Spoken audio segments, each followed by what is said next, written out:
मेरे प्यारे दोस्तों, आओ चले एक और नई दिलचस्प भरी सपनों की दुनिया में। आप लोगों को लगेगा आप भी उस दुनिया की सैर कर रहे हैं। अभी आप कहानी पे डूब जाएं उससे पहले चैनल को सब्सक्राइब कर दे। अगर आपको कहानी पसंद आए तो वीडियो को लाइक करें और प्यारा सा कमेंट करना ना भूले। धन्यवाद। नॉवल का नाम warlock of the magus world है। अध्याय 241 से 250। पियरे की हत्या। लेलिन ने बड़े पैमाने पर संसाधन गोदाम में खोजबीन शुरू कर दी, क्योंकि सबसे छोटी और सबसे मूल्यवान वस्तुएं उसके वस्त्रों में गायब हो रही थीं। जो कृंतक उसका पीछा कर रहा था, उसने लेलिन की ऊंची स्थिति का फायदा उठाया और कुछ मूल्यवान वस्तुएं प्राप्त करने में कामयाब रहा। एक बार जब वह अपनी लूट से संतुष्ट हो गया तो लेलिन दरवाजे पर लौट आया और बाकी मैगी से बात की जो उत्सुकता से इंतजार कर रहे थे। बाकी सब तुम्हारा है। लॉर्ड ब्लड रॉक को बहुत धन्यवाद। उपस्थित मैगी ने लेलिन को प्रणाम किया। उसके बाद वे खुशी से चिल्लाने लगे और अधीरता से गोदाम में घुस गए तथा अपनी इच्छानुसार लूटपाट करने लगे। अफसोस की बात है, यदि मेरे पास कोई जादुई कलाकृति होती जो किसी अन्य अंतरिक्ष आयाम में वस्तुओं को संग्रहित कर सकती, तो आपको यहां से कुछ भी नहीं मिल पाता। विशाल भंडारण गोदाम को तबाह होते देख उसके मन में दया की भावना उत्पन्न हो गई। भले ही वह इन चीजों का उपयोग न कर सके, लेकिन उन्हें जादुई क्रिस्टल वगैरह से बदला जा सकता था। हालांकि समय कम था और वह अपने शरीर पर ज्यादा सामान रखने में सक्षम नहीं थे, इसलिए वे इससे लाभ उठाने में सक्षम थे। कृंतक, यहाँ आओ, लेलिन ने उदासीनता से कहा। हे प्रभु, मैं आपके लिए क्या कर सकता हूँ? लेलिन की युद्ध उपलब्धियों को देखने के बाद ये जादूगर रोडेंट पहले से ही लेलिन से पूरी तरह से प्रभावित था और यहाँ तक कि उसे अपना शरीर बेचने के लिए तैयार था। आप पता लगाने में विशेषज्ञ हैं, है ना? मुझे याद है कि पिछली बार जब हम गुप्त विमान के प्रवेश द्वार का निरीक्षण कर रहे थे तो आप ही उसे खोजने वाले पहले व्यक्ति थे। लेलिन ने तथ्यात्मक रूप से बात की, लेकिन उसकी आंखों में तेज चमक से ऐसा लग रहा था जैसे उसने पहले ही रोडेंट के पूरे अस्तित्व को देख लिया था। ये सिर्फ आकार बदलने वाले मंत्र का प्रभाव है। रोडेंट का दिल ठंडा हो गया और वह सूखी मुस्कान के साथ मुस्कुराया। अच्छा, मुझे इस गंध का वर्तमान स्थान बताओ। लेलिन ने अपनी तर्जनी उंगली उठाई और कालेपन की लंटें निकली और पतले छोटे काले अजगरों में बदल गईं। वे तुरंत कृंतक के सामने आए और उसकी नाक पर काट लिया। आह! कृंतक ने एक दयनीय चीख निकाली, लेकिन उसे जिस तीव्र दर्द की उम्मीद थी वह महसूस नहीं हुआ। इसके बजाय एक मैगस की गंध उसके दिमाग में प्रवेश कर गई थी। ये वही है, मुझे उसके पास ले चलो। लेलिन की आवाज़ बहुत शांत थी और यह बताना असंभव था कि वह उत्तेजित था या प्रसन्न था। हालांकि इस स्थिति ने रोडेंट को और अधिक परेशान कर दिया। हाँ हाँ मेरे प्रभु, मैं तुम्हें अभी वहां ले चलूंगा। कृंतक जमीन पर लेट गया, उसकी नाक जमीन पर थी और वह जोर से सूंघ रहा था। कुछ मिनटों के बाद उन्होंने एक दिशा की पुष्टि की, ये यहाँ है। हे मेरे प्रभु, कृपया मेरे पीछे आओ। लाल रंग के मुखौटे के नीचे छुपकर लेलिन हल्के से मुस्कुराया। उसने रोडेंट को पियरे की गंध दी थी, जो मेरिट अंक विनिमय केंद्र का प्रभारी था। लेलिन द्वारा शोषित किए जाने वाले पहले मैगस के रूप में उसकी गंध को भविष्य के प्रयोजनों के लिए रखा गया था।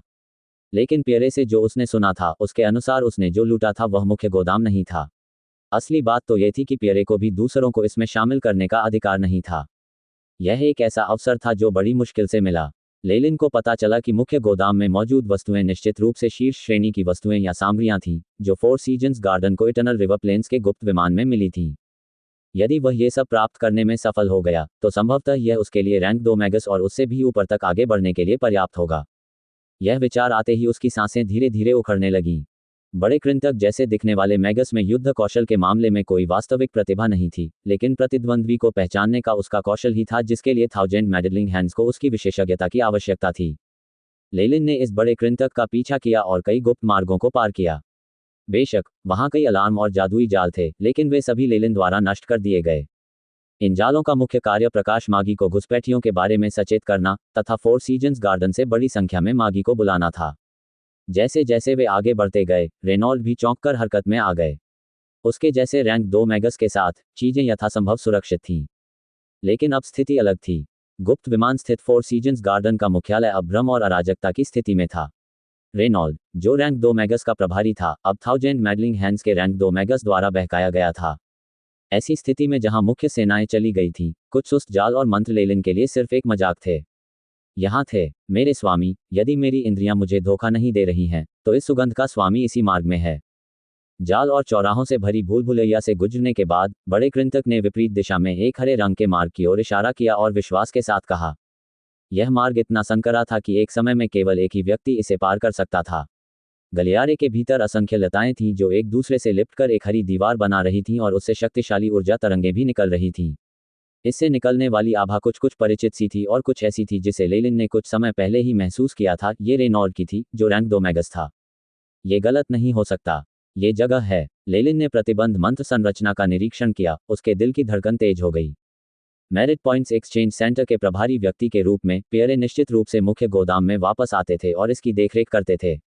चूंकि यह स्थान गुप्त रखा गया था और इसमें बड़ी संख्या में रक्षात्मक संरचनाएं थीं, इसलिए यह बाहर की तुलना में अधिक सुरक्षित था, जहां हर कोने में खतरा छिपा रहता था। इसलिए लेलिन को 80% यकीन था कि उसने यहीं छिपने का विकल्प चुना है। लेलिन ने रोडेंट को उसकी गंध ढूंढने में मदद की थी और ऐसा होने पर दांव लगा रहा था। अब रेनॉल्ड्स, जो कि रैंक 2 मैगस है, के रक्षात्मक मंत्र संरचनाओं के प्रकट होने से उसके अनुमान की पुष्टि हो गई। भले ही वह मुख्य गोदाम न भी हो, लेकिन यदि रैंक 2 मैगस ने अन्य लोगों को वहां जाने से रोकने का प्रयास किया होता तो वहां निश्चित रूप से मूल्यवान चीजें मौजूद होती। एक लंबी सीटी के साथ उसके हाथ लाल हो गए और उसने क्रिम्सन पाम की पूरी शक्ति सक्रिय कर दी। विशाल रक्त लाल पंजे लताओं की दीवार पर प्रहार करते हुए उसके चारों ओर लाल लपटें पैदा कर रहे थे। तारांकन गड़गड़ाहट। सभी दिशाओं में अपार ऊर्जा तरंगें फैल गईं और मार्ग थोड़ा हिल गया। छत से पत्थर और धूल गिरने लगी। धूल साफ होने के बाद लेलिन के पीछे छिपे कृंतक जैसे मैगस ने दीवार पर प्रवेश द्वार के ऊपर एक बास्केटबॉल जितना बड़ा छेद देखा। ये छेद अंदर से बिल्कुल काला था तथा अंदर तक लाल लपटें जल रही थीं। तारांकन धमाका। तारांकन हरी रोशनी चमकी और प्रवेश द्वार जीवंत हो उठा। असंख्य तने एक साथ मुड़ गए और छेद को भरने लगे। हरे प्रकाश की किरणें बेलों से निकल रही थीं और वे आपस में उलझ रही थीं। हरे और सही प्रकाश आपस में मिल रहे थे और फिर सूख गए। रैंक 2 मैगस द्वारा स्थापित रक्षा संरचना वास्तव में सरल नहीं है। लेलिन ने प्रशंसा से आह भरी। उसकी आंखों में निराशा का कोई संकेत नहीं था। क्रिम्सन पाम उन मंत्रों में से एक था जिसका प्रयोग उसने अपनी पहचान छिपाने के लिए किया था। ये निश्चित रूप से उसकी क्षमता का प्रतिनिधित्व नहीं करता था। वर्तमान में वह पहले ही रैंक 2 मैगस के दायरे में पहुंच चुका था। यदि वह किसी से मिल भी जाए तो उसके बच निकलने की संभावना अधिक है। मात्र 2 रैंक के मैगस द्वारा स्थापित संरचना स्वाभाविक रूप से ऐसी कोई चीज नहीं थी जिसके बारे में वह चिंतित थे। एआई चिप, क्या इन्हें रिकॉर्ड किया गया है? मुखौटे के नीचे उसकी आंखों में नीले रंग की एक झलक चमक उठी जब वह भीतर से पूछ रहा था। मंत्र निर्माण के बारे में 89% जानकारी दर्ज की गई। वर्तमान में प्रयोगों का अनुकरण और इसके कमजोर बिंदु की गणना की जा रही है। एआई चिप ने निष्ठापूर्वक स्वर दिया और फिर कुछ ऐसे बिंदु प्रस्तुत किए जहां ऊर्जा की मात्रा कम थी। आमतौर पर जब रक्षा संरचना सक्रिय नहीं होती थी तो एआई चिप के लिए इस तरह के विशिष्ट डेटा प्राप्त करना मुश्किल होता था। हालांकि लेलिन के क्रिम्सन पाम का उपयोग करके किए गए हमले के माध्यम से संरचना ने काम करना शुरू कर दिया और सभी प्रकार की ऊर्जा तरंगों को प्रदर्शित किया जिन्हें एआई चिप ने स्कैन किया और विस्तार से एकत्र किया। इस प्रकार वह इसके आर पार देख सका और इसकी कमजोरी का पता लगा सका। तो ये बात है। लेलिन ने आरेख को ध्यान से देखा और उन स्थानों की ओर इशारा किया जहां ऊर्जा संकेत कमजोर थे और उसके हाथों से एक बार फिर लाल किरणें उत्पन्न हुईं। Crimson palm. विशाल रक्त लाल पंजे ने फिर से हमला किया। दरवाजे के केंद्र से 3 सेमी नीचे लताओं के बीच से तेज बड़ी ज्वाला वाली आकृतियां प्रवेश द्वार पर टकराती हैं। तारांकन धमाका। तारांकन प्रवेश द्वार जोर से हिलने लगा और बड़ी संख्या में लताओं ने अपनी ऊर्जा उस नुकसान की मरम्मत में लगा दी। हाँ, लेलिन की भुजाएं हिलना बंद नहीं हुई क्योंकि लाल रंग के पंजों का फिर से इस्तेमाल किया गया और दरवाजे के कुछ हिस्सों पर प्रहार किया गया। तारांकन चरमराहट। चरमराहट। तारांकन दरवाजा ये गाली सहन नहीं कर सका और यहां तक कि नसों की गति भी धीमी पड़ने लगी। अब उसकी आंखों में रक्त लाल रोशनी चमक उठी। तारांकन गड़गड़ाहट। तारांकन दरवाजे पर जिन क्षेत्रों पर चोट लगी थी वे लाल लपटों के साथ भयंकर रूप से जलने लगे, सीधी रेखाएं बनाते हुए एक दूसरे में समाहित हो गए। विंग विंग। तारांकन। एक विशाल लाल आग का गोला प्रकट हुआ और एक विशिष्ट आवृत्ति के साथ उसने बेलों से घिरे प्रवेश द्वार के ठीक मध्य पर बमबारी की। तारांकन तस्स। तारांकन। मानो किसी ने चर्मपत्र के अनगिनत टुकड़े फाड़ दिए हों, हरी लताओं वाला प्रवेश द्वार टुकड़ों में बिखर गया। मूल स्वस्थ हरा रंग मुरझाए पीले रंग में बदल गया, मानो प्रत्येक टुकड़ा जमीन पर गिरने के साथ ही उसकी जीवन शक्ति समाप्त हो गई हो। काचा। तारांकन पूरा प्रवेश द्वार टूटकर बिखर गया था। लेलिन के कदम रुके नहीं और वह तुरंत अंदर चला गया। उसके पीछे पीछे कृंतक मैगस आ रहा था जो उसका अनुसरण करने के निर्णय पर संघर्ष कर रहा था।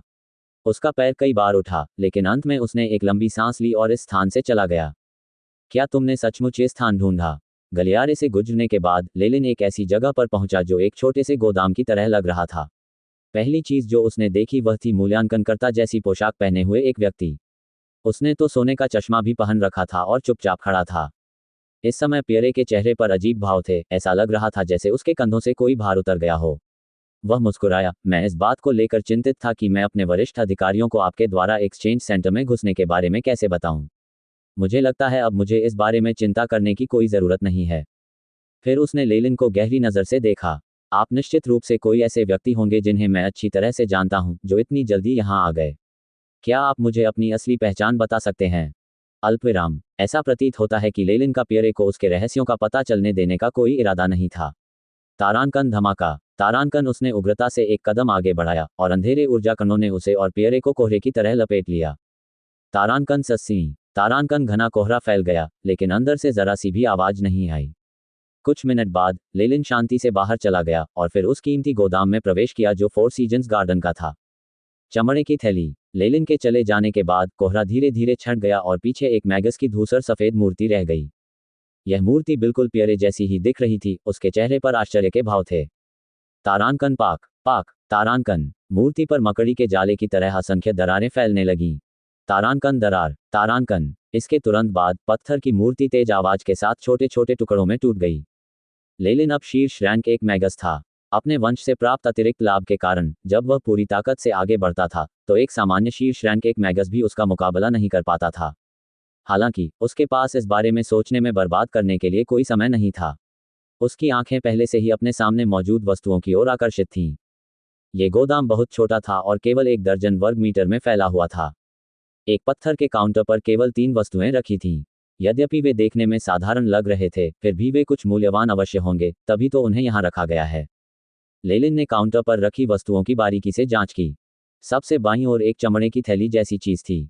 ये पूरी तरह से काले रंग का था और इसमें कुछ विस्तृत चांदी के डिजाइन भी थे।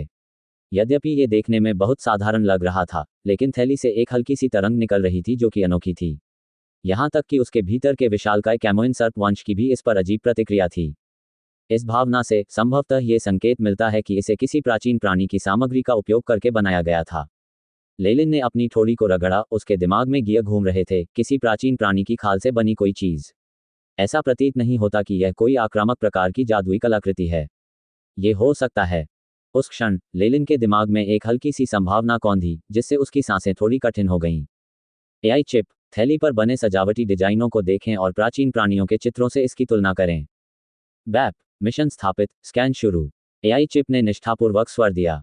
अब एक विशिष्ट सूची के संदर्भ में एआई चिप को तुरंत उत्तर मिल गया। तुलना के परिणाम। प्राचीन प्राणी 0 सफेद आंखों वाले सांप की त्वचा से समानता 92.6%। पूंछ रहित औरोबोरोस 46.9%। 0 रेवन 12.3%। जैसा कि मैंने सोचा था, ये 0 सफेद आंखों वाला सांप है। लेलिन के चेहरे पर खुशी उभर आई। प्राचीन काल में भी इस प्रकार का प्राचीन प्राणी अत्यंत मूल्यवान था। ऐसा 0 सफेद आंखों वाले सांप की अंतरिक्ष से संबंधित जन्मजात क्षमता के कारण था। इसलिए इसकी खाल का उपयोग प्रायः सभी प्रकार की भंडारण वस्तुओं के निर्माण में किया जाता था। AI chip. 0 सफेद आंखों वाले सांप के बारे में सारी जानकारी देखें। लेलिन ने आदेश दिया। 0 सफेद आंखों वाला सांप। प्राचीन प्राणी 0 का प्रिय। परिपक्व होने के बाद यह अंतरिक्ष से संबंधित अपनी क्षमताओं को जागृत कर सकता है तथा समय में यात्रा करने के समान एक शक्तिशाली जन्मजात कौशल प्राप्त कर सकता है। इसके शरीर पर प्राकृतिक रूप से बनने वाले 0 रूनों के कारण इसकी त्वचा को अक्सर संसाधित किया जाता है और भंडारण वस्तुओं में बदल दिया जाता है। यह अपने मुख्य भाग से 1000 या 10,000 गुना बड़े आकार की वस्तुएं रखने में सक्षम है। हालांकि प्राचीन मागी द्वारा अत्यधिक शिकार के कारण यह प्राचीन युग के मध्य में विलुप्त हो गया। स्रोत। प्राचीन प्राणियों की सचित्र पुस्तिका। विश्व मैगस इतिहास। 37वां संशोधन। जैसा कि मैंने सोचा था, यह पौराणिक अंतरिक्ष प्रकार की जादुई कलाकृति है। लेलिन की आंखें काली थैली पर ज्वलंत दृष्टि से टिकी हुई थीं। फोर सीजन्स गार्डन जैसे बड़े संगठन के लिए यह वस्तु आवश्यक नहीं थी तथा इससे केवल उसका मूल्य बढ़ता था।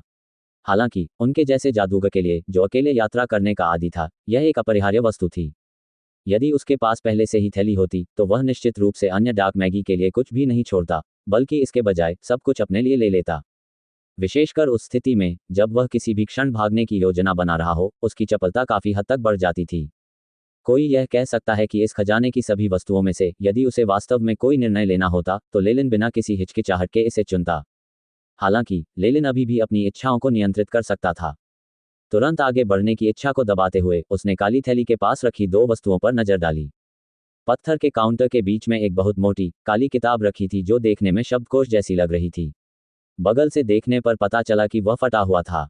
ये वही पुस्तक होगी जो फोर सीजन्स गार्डन ने इटर्नल रिवर प्लेन के गुप्त विमान से प्राप्त की थी। चूंकि यह उस जादूगर द्वारा छोड़ा गया था जिसने इस गुप्त विमान का निर्माण किया था, इसलिए यह और भी अधिक मूल्यवान होगा। ये ऐसी वस्तुएं थीं जिनका उपयोग केवल बड़े पैमाने के संगठनों के लिए ही संभव था। यदि उनके जैसा कोई जादूगर जो अकेले काम करता है इस पर हाथ डालता है तो यह उसके लिए ही प्रतिकूल होगा। सबसे दाहिनी ओर मोटे खंड के बगल में एक काला मधुमक्खी का छत्ता था जो कुछ कुछ चारकोल ब्रिकेट जैसा दिख रहा था। ऊबड़ खाबड़ सतह पर छिद्रों में गहरे हरे रंग के मोती जड़े हुए थे। ये काफी विचित्र लग रहा था। यद्यपि इन तीनों वस्तुओं में से वॉल्यूम सबसे कीमती है, फिर भी थैली मेरे लिए सर्वोच्च प्राथमिकता है। लेलिन गंभीरतापूर्वक पत्थर के काउंटर के पास पहुंचा। मैगस के गोदाम में संग्रहीत सभी वस्तुओं की रक्षा मंत्र संरचनाओं द्वारा की जाती थी। न केवल उन्हें वस्तु के चारों ओर स्थापित किया जाएगा, बल्कि वस्तु पर भी एक मंत्र संरचना होगी। इन मंत्र संरचनाओं में आमतौर पर आत्मा विनाश की क्षमता होती थी, और जिस क्षण इनके पास पहुंचने का तरीका गलत होता था, वस्तु नष्ट हो जाती थी और चोर खाली हाथ लौट जाते थे। हालांकि लेलिन जैसे डार्क मैगी इन स्थितियों के आदी थे और सभी के पास इन जादू संरचनाओं को खोलने की प्रतिभा और कौशल था। लेलिन, जो दूसरे गोदाम में था, ने डार्क मैगी की अनसीलिंग तकनीकों का उपयोग किया था और कुछ कीमती वस्तुओं को सफलतापूर्वक प्राप्त किया था। हालांकि इस मंत्र निर्माण की व्यवस्था अन्य गोदाम की तुलना में स्पष्टतः अधिक जटिल थी। यह विशेष रूप से इन 3 वस्तुओं के लिए था जिन पर निश्चित रूप से अतिरिक्त मंत्र डिजाइन होंगे। काउंटर पर वस्तुओं को बांधने वाले रूनों के कारण, यहां तक कि लेलिन, जिसे एआई चिप से मदद मिली थी, को भी सिरदर्द होने लगा। बड़े अफसोस की बात है, यह मुख्य गोदाम है और यहां तक कि वह मृत व्यक्ति पियरे का टोकन और उसका अधिकार भी बेकार है। लेलिन ने एक गहरी सांस ली और एक छोटी थैली से बैंगनी पाउडर को सावधानी से अपने हाथों में डाला। तारांकन फुट, तारांकन। कमरे में अचानक तेज हवा के झोंके आए और लेलिन के हाथ से छोटी छोटी बैंगनी हवाएं निकलीं जो पत्थर के काउंटर की सतह पर इकट्ठा हो गईं। यह एक सील खोलने वाला मंत्र डिजाइन था जो उसने थाउजेंड मैडलिंग हैंड से प्राप्त किया था, जिसे विशेष रूप से इस प्रकार की आत्मा विनाशकारी मुहरों से निपटने के लिए डिजाइन किया गया था। एआई चिप से संशोधन के बाद इसकी प्रभावशीलता कई गुना बढ़ गई थी। हालांकि एआई चिप के संशोधनों के साथ इस मंत्र डिजाइन का उपयोग करने में कठिनाई 10 गुना से अधिक बढ़ गई थी। इसमें बहुत सटीक और सख्त होने की जरूरत थी तथा इसमें 1 मिलीसेकंड भी देरी नहीं होनी चाहिए थी। दूसरे शब्दों में, ये शून्य त्रुटि परिशुद्धता तकनीक थी। इसलिए दक्षिणी तट पर शायद केवल लेलिन ही इस अनसीलिंग विधि का उपयोग करने में सक्षम था। बैंगनी गैस पानी की तरह बह रही थी और काउंटर पर फैल रही थी।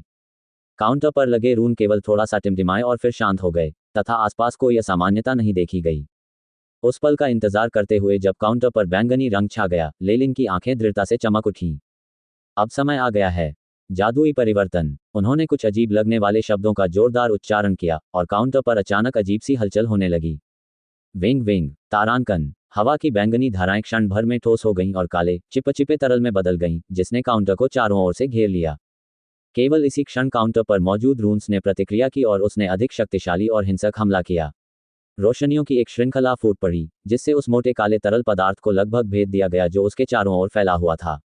ढकना। लेलिन के निर्देश के तहत काला तरल तेल की तरह था और उसने काउंटर को पूरी तरह से ढक लिया था। विभिन्न रूनों से प्रकाश की किरणें उसके नीचे पूरी तरह से गायब हो गई थीं। अब लेलिन ने अपने दाहिने हाथ से पतले नीले धागे निकाले जो रेशम की तरह उड़कर काले चमड़े की थैली को बांध दिया। पतले नीले धागे जैसे जैसे चमड़े की थैली की ओर बढ़ रहे थे, वे जीवित लग रहे थे, और जैसे जैसे वे आगे बढ़ रहे थे, हल्की हल्की फटने की आवाजें निकल रही थीं। लेलिन की अधिकांश ऊर्जा इस अनसीलिंग मंत्र डिजाइन पर खर्च हुई, इस हद तक कि उसका माथा पसीने से भीग गया। अंततः रेशम जैसे धागों ने चमड़े की थैली को कसकर बांध दिया और वह नीले कोकून की तरह दिखने लगी। लेलिन ने अपने हाथों से पकड़ लिया और नीला कोकून स्वचालित रूप से काउंटर से उड़कर उसके हाथों में आ गया। ठीक है, यह एक सफलता है, लेलिन ने प्रसन्नतापूर्वक कहा। अब काले तेल जैसा तरल पदार्थ काउंटर पर लगे रूनों को ढकने में असमर्थ लग रहा था, तथा उसमें से प्रकाश के कुछ संकेत निकल रहे थे। मैं इस बारे में जल्दी करूंगा। एक बार फिर लेलिन ने फिर इशारा किया और पतले नीले धागे छत्ते जैसे कोयले की ईंट की ओर बढ़ गए। लेलिन के लिए बीच में रखी किताब संभवतः उस प्राचीन मैगस की डायरी थी जिसने इटर्नल रिवर प्लेन के गुप्त मैदान का निर्माण किया था। यदि वह इसे प्राप्त कर भी लेता तो उसे अंतहीन परेशानियों का सामना करना पड़ता। इसके लिए लड़ने के बजाय उसे किसी और चीज पर दांव लगाना चाहिए। पतले नीले धागे नर्म होते हुए भी दृढ़ थे तथा वे मधुकोश जैसे कोयले की ईंट की ओर बढ़ रहे थे। अचानक काउंटर हिल गया और अधिकांश काला तरल पदार्थ उछलकर बाहर आ गया। रून से पीली किरणों की एक श्रृंखला प्रकट हुई। विंग विंग, तारांकन पीले रंग के रून हवा में उड़ गए और काउंटर पर बची हुई 2 वस्तुओं पर झपट पड़े। जाना। अपने चेहरे पर दृढ़ता लाते हुए काउंटर पर लगा काला तेल उबलने लगा और कोयले के ऊपर एक छोटी सी काली ढाल में तब्दील हो गया। काचा। तारांकन। पीला रून छोटी ढाल से टकराया और ऐसा प्रतीत हुआ कि किसी मजबूत बाधा से टकराकर उछलकर दूर चला गया। दूसरी ओर पीला रून अवरोध के अभाव के कारण काले खंड में चला गया। तारांकन हुआ। तारांकन। काली किताब की सतह चमक उठी और टुकड़े टुकड़े होकर टूटने लगी। कुछ ही सेकंड में पूरी किताब अपने आप उड़ती हुई राख में बदल गई। तारांकन पाक। तारांकन। इस समय नीले धागे ने अंततः कोयले की ईंट को बांध दिया और ये लेलिन के हाथों में उड़ गया। तारांकन गड़गड़ाहट। तारांकन। इसके तुरंत बाद पूरा काउंटर लेलिन के सामने ढह गया और धूल में बदल गया। सुरक्षा। पत्थर के काउंटर और काले वॉल्यूम के आत्मविनाश को देखते हुए लेलिन की अभिव्यक्ति में दया का लेश भी नहीं था। जहां तक उसका सवाल था, सबसे बड़ा इनाम पहले से ही उसके हाथ में था, इसलिए भले ही वह अन्य खजाने हासिल न कर पाया हो, लेकिन उसे कोई अफसोस नहीं था। तारांकन टकराना। टकराना। तारांकन। लेलिन की आंखों के सामने दो नीले कोकून बिखर गए, जिससे उनके अंदर की दो वस्तुएं उजागर हो गईं। लेलिन ने शांति से उन दोनों को ले लिया। शून्य सफेद आंखों वाले सांप की खाल काले चमड़े की थैली को स्पर्श करने पर नर्म महसूस कराती थी और लगातार लेलिन को गर्म एहसास देती थी। उस पर बने चांदी के डिजाइन ऐसे लगते थे जैसे कि वे जीवित हों। वे चमड़े की थैली की सतह पर लगातार घूमते रहते थे तथा एक चमकदार और चकाचौंध करने वाली चमक उत्सर्जित करते थे। इसे शून्य सफेद आंखों वाला सांप, या जैसा कि अफवाहों में कहा जाता है, शून्य का प्रिय सांप के रूप में जाना जाना चाहिए। एक पूर्ण विकसित सांप के शरीर पर उसके अपने अंतरिक्ष चिन्ह होते हैं। लेलिन ने प्रशंसा में आह भरी। उसकी उंगलियां लगातार चमड़े की थैली की सतह को सहला रही थीं। ये कितने दुख की बात है कि शून्य सफेद आंखों वाला सांप एक ऐसा प्राणी नहीं है जिसका कोई रक्तवंश है। अन्यथा भले ही यह चमड़ा प्राचीन मैगी द्वारा ठोस बना दिया गया था और इसकी सारी जीवन शक्ति खो गई थी, फिर भी मैं इसके रक्तवंश को शुद्ध करने का प्रयास कर सकता था। लेलिन ने अफसोस से आह भरी और फिर उसने उस चीज की ओर देखा जो एक छत्ते के आकार के कोयले के टुकड़े जैसी थी। इस छत्ते के आकार के ब्रिकेट की सतह में एक गहरे हरे रंग की मोती जैसी वस्तु धंसी हुई थी जो अजीब तरह से एक आंख जैसी दिखती थी, और इसे देखने के बाद लेलिन को अचानक चक्कर आने लगा। ये बात तो बड़ी अजीब है। ऐसा लगता है कि मुझे भविष्य में और अधिक डेटा की तलाश करनी होगी ताकि मैं इस चीज के घटकों का विश्लेषण कर सकूं। लेलिन ने स्पष्ट रूप से ऐसा सोचा। शून्य श्वेत आंखों वाले सांप की त्वचा से बने चमड़े के थैले की सतह पर आध्यात्मिक शक्ति का एक धागा रेंग कर बाहर आया। टकरा जाना। तारांकन। चमड़े की थैली की गर्दन पर लगी गांठ टूट गई, जिससे एक गहरे हरे रंग का छेद दिखाई देने लगा। लेलिन को एक क्षण के लिए ऐसा महसूस हुआ जैसे उसकी आध्यात्मिक शक्ति किसी अजीब जगह पर रुक गई हो। इस स्थान का आकार बहुत बड़ा नहीं था, ये केवल 2 या 3 कमरों के आकार का था। चारों ओर श्वेत आभा का विशाल विस्तार था। इसके अलावा चमड़े की थैली पर जो अंतरिक्ष के चिन्ह उसने पहले देखे थे, वे लगातार सतह पर घूम रहे थे। अपनी आध्यात्मिक शक्ति के माध्यम से लेलिन को लगा कि वह इस स्थान पर कोई भी निर्जीव वस्तु रख सकता है। इसके बाद उन्होंने तुरंत थैली के पास रखे मधुमक्खी के छत्ते की ओर देखा। तारांकन शियु। तारांकन मधु छत्ते का टुकड़ा तुरंत ही उसकी हथेली से गायब हो गया और शीघ्र ही एक षटकोणीय वस्तु, जिसकी सतह पर असंख्य मोती थे, उस स्थान पर मंडराती हुई दिखाई दी जिसका उसने पहले अन्वेषण किया था। यह एक अजीबोगरीब असामान्य अनुभूति है। इसके अलावा चमड़े की थैली का वजन भी नहीं बढ़ा है। लेलिन ने थैली का वजन किया। जैसे ही वह चमड़े की थैली बंद करने वाला था, थैली के अंदर से एक आध्यात्मिक शक्ति के धागे के माध्यम से एक संदेश भेजा गया। उत्तराधिकारी, मेरी अंतिम कलाकृति अतृप्त तथा थैली प्राप्त करने पर बधाई। मैंने मूलतः इस वस्तु को इसलिए बनाया था ताकि यह एक जादुई उपकरण बन सके जिससे मेरा नाम युगों युगों तक जाना जा सके। दुर्भाग्यवश यह एक उच्च श्रेणी की जादुई कलाकृति के स्तर पर ही अटका रह गया। मुझे आशा है कि आप इसका उचित ढंग से ख्याल रखेंगे और इसे उन्नत बनाने में भी मदद करेंगे। मेरे नाम पर मेयपेस। मेपेस, मैंने ऐसा नाम नहीं सुना है। वह प्राचीन काल से औषधि मास्टर रहा होगा। लेलिन ने अपने कब्जे में ली गई पहली उच्च श्रेणी की जादुई कलाकृति का भी पूरा माप लिया। दक्षिणी तट पर निम्न श्रेणी की जादुई कलाकृतियों का उपयोग अनुचरों और औसत दर्जे के प्रथम श्रेणी के जादूगरों द्वारा किया जाता था। दूसरी ओर अर्ध परिवर्तित मौलिक मैगी और शीर्ष रैंक 1 मैगी सभी ने मध्यम श्रेणी की जादुई कलाकृतियों का उपयोग किया। केवल रैंक 2 मैगी या वास्तव में विशेषाधिकार प्राप्त लोगों के पास उच्च श्रेणी की जादुई कलाकृति हो सकती है। जहां तक उन जादुई उपकरणों का प्रश्न है जो जादुई कलाकृतियों से बेहतर थे, वे प्रत्येक बड़े शक्तिशाली गुट के अत्यंत सुरक्षित गुप्त खजाने थे। यहां तक कि लेलिन को भी उनके बारे में कोई जानकारी नहीं थी। और अब लेलिन के पास भी एक उच्च श्रेणी की जादुई कलाकृति थी। यद्यपि यह आक्रामक प्रकार का नहीं था, फिर भी इससे उसे सहायता मिली और यह आक्रामक प्रकार के जादू की कलाकृति से कहीं अधिक मूल्यवान था। लेलिन ने आसपास के अन्य सामानों पर एक नज़र डाली। काले काउंटर के चारों ओर कई छोटी लकड़ी की अलमारियां थीं। यद्यपि इन अलमारियों के ऊपर बहुत अधिक वस्तुएं नहीं थीं और वे काले काउंटर पर रखी उन 3 वस्तुओं से तुलनीय नहीं थीं, यदि उन्हें बाहर रखा जाता तो वे अभी भी अच्छी चीजें होती जो अर्धपरिवर्तित मौलिक मैगी या यहां तक कि शीर्ष रैंक 1 मैगी का ध्यान आकर्षित करती।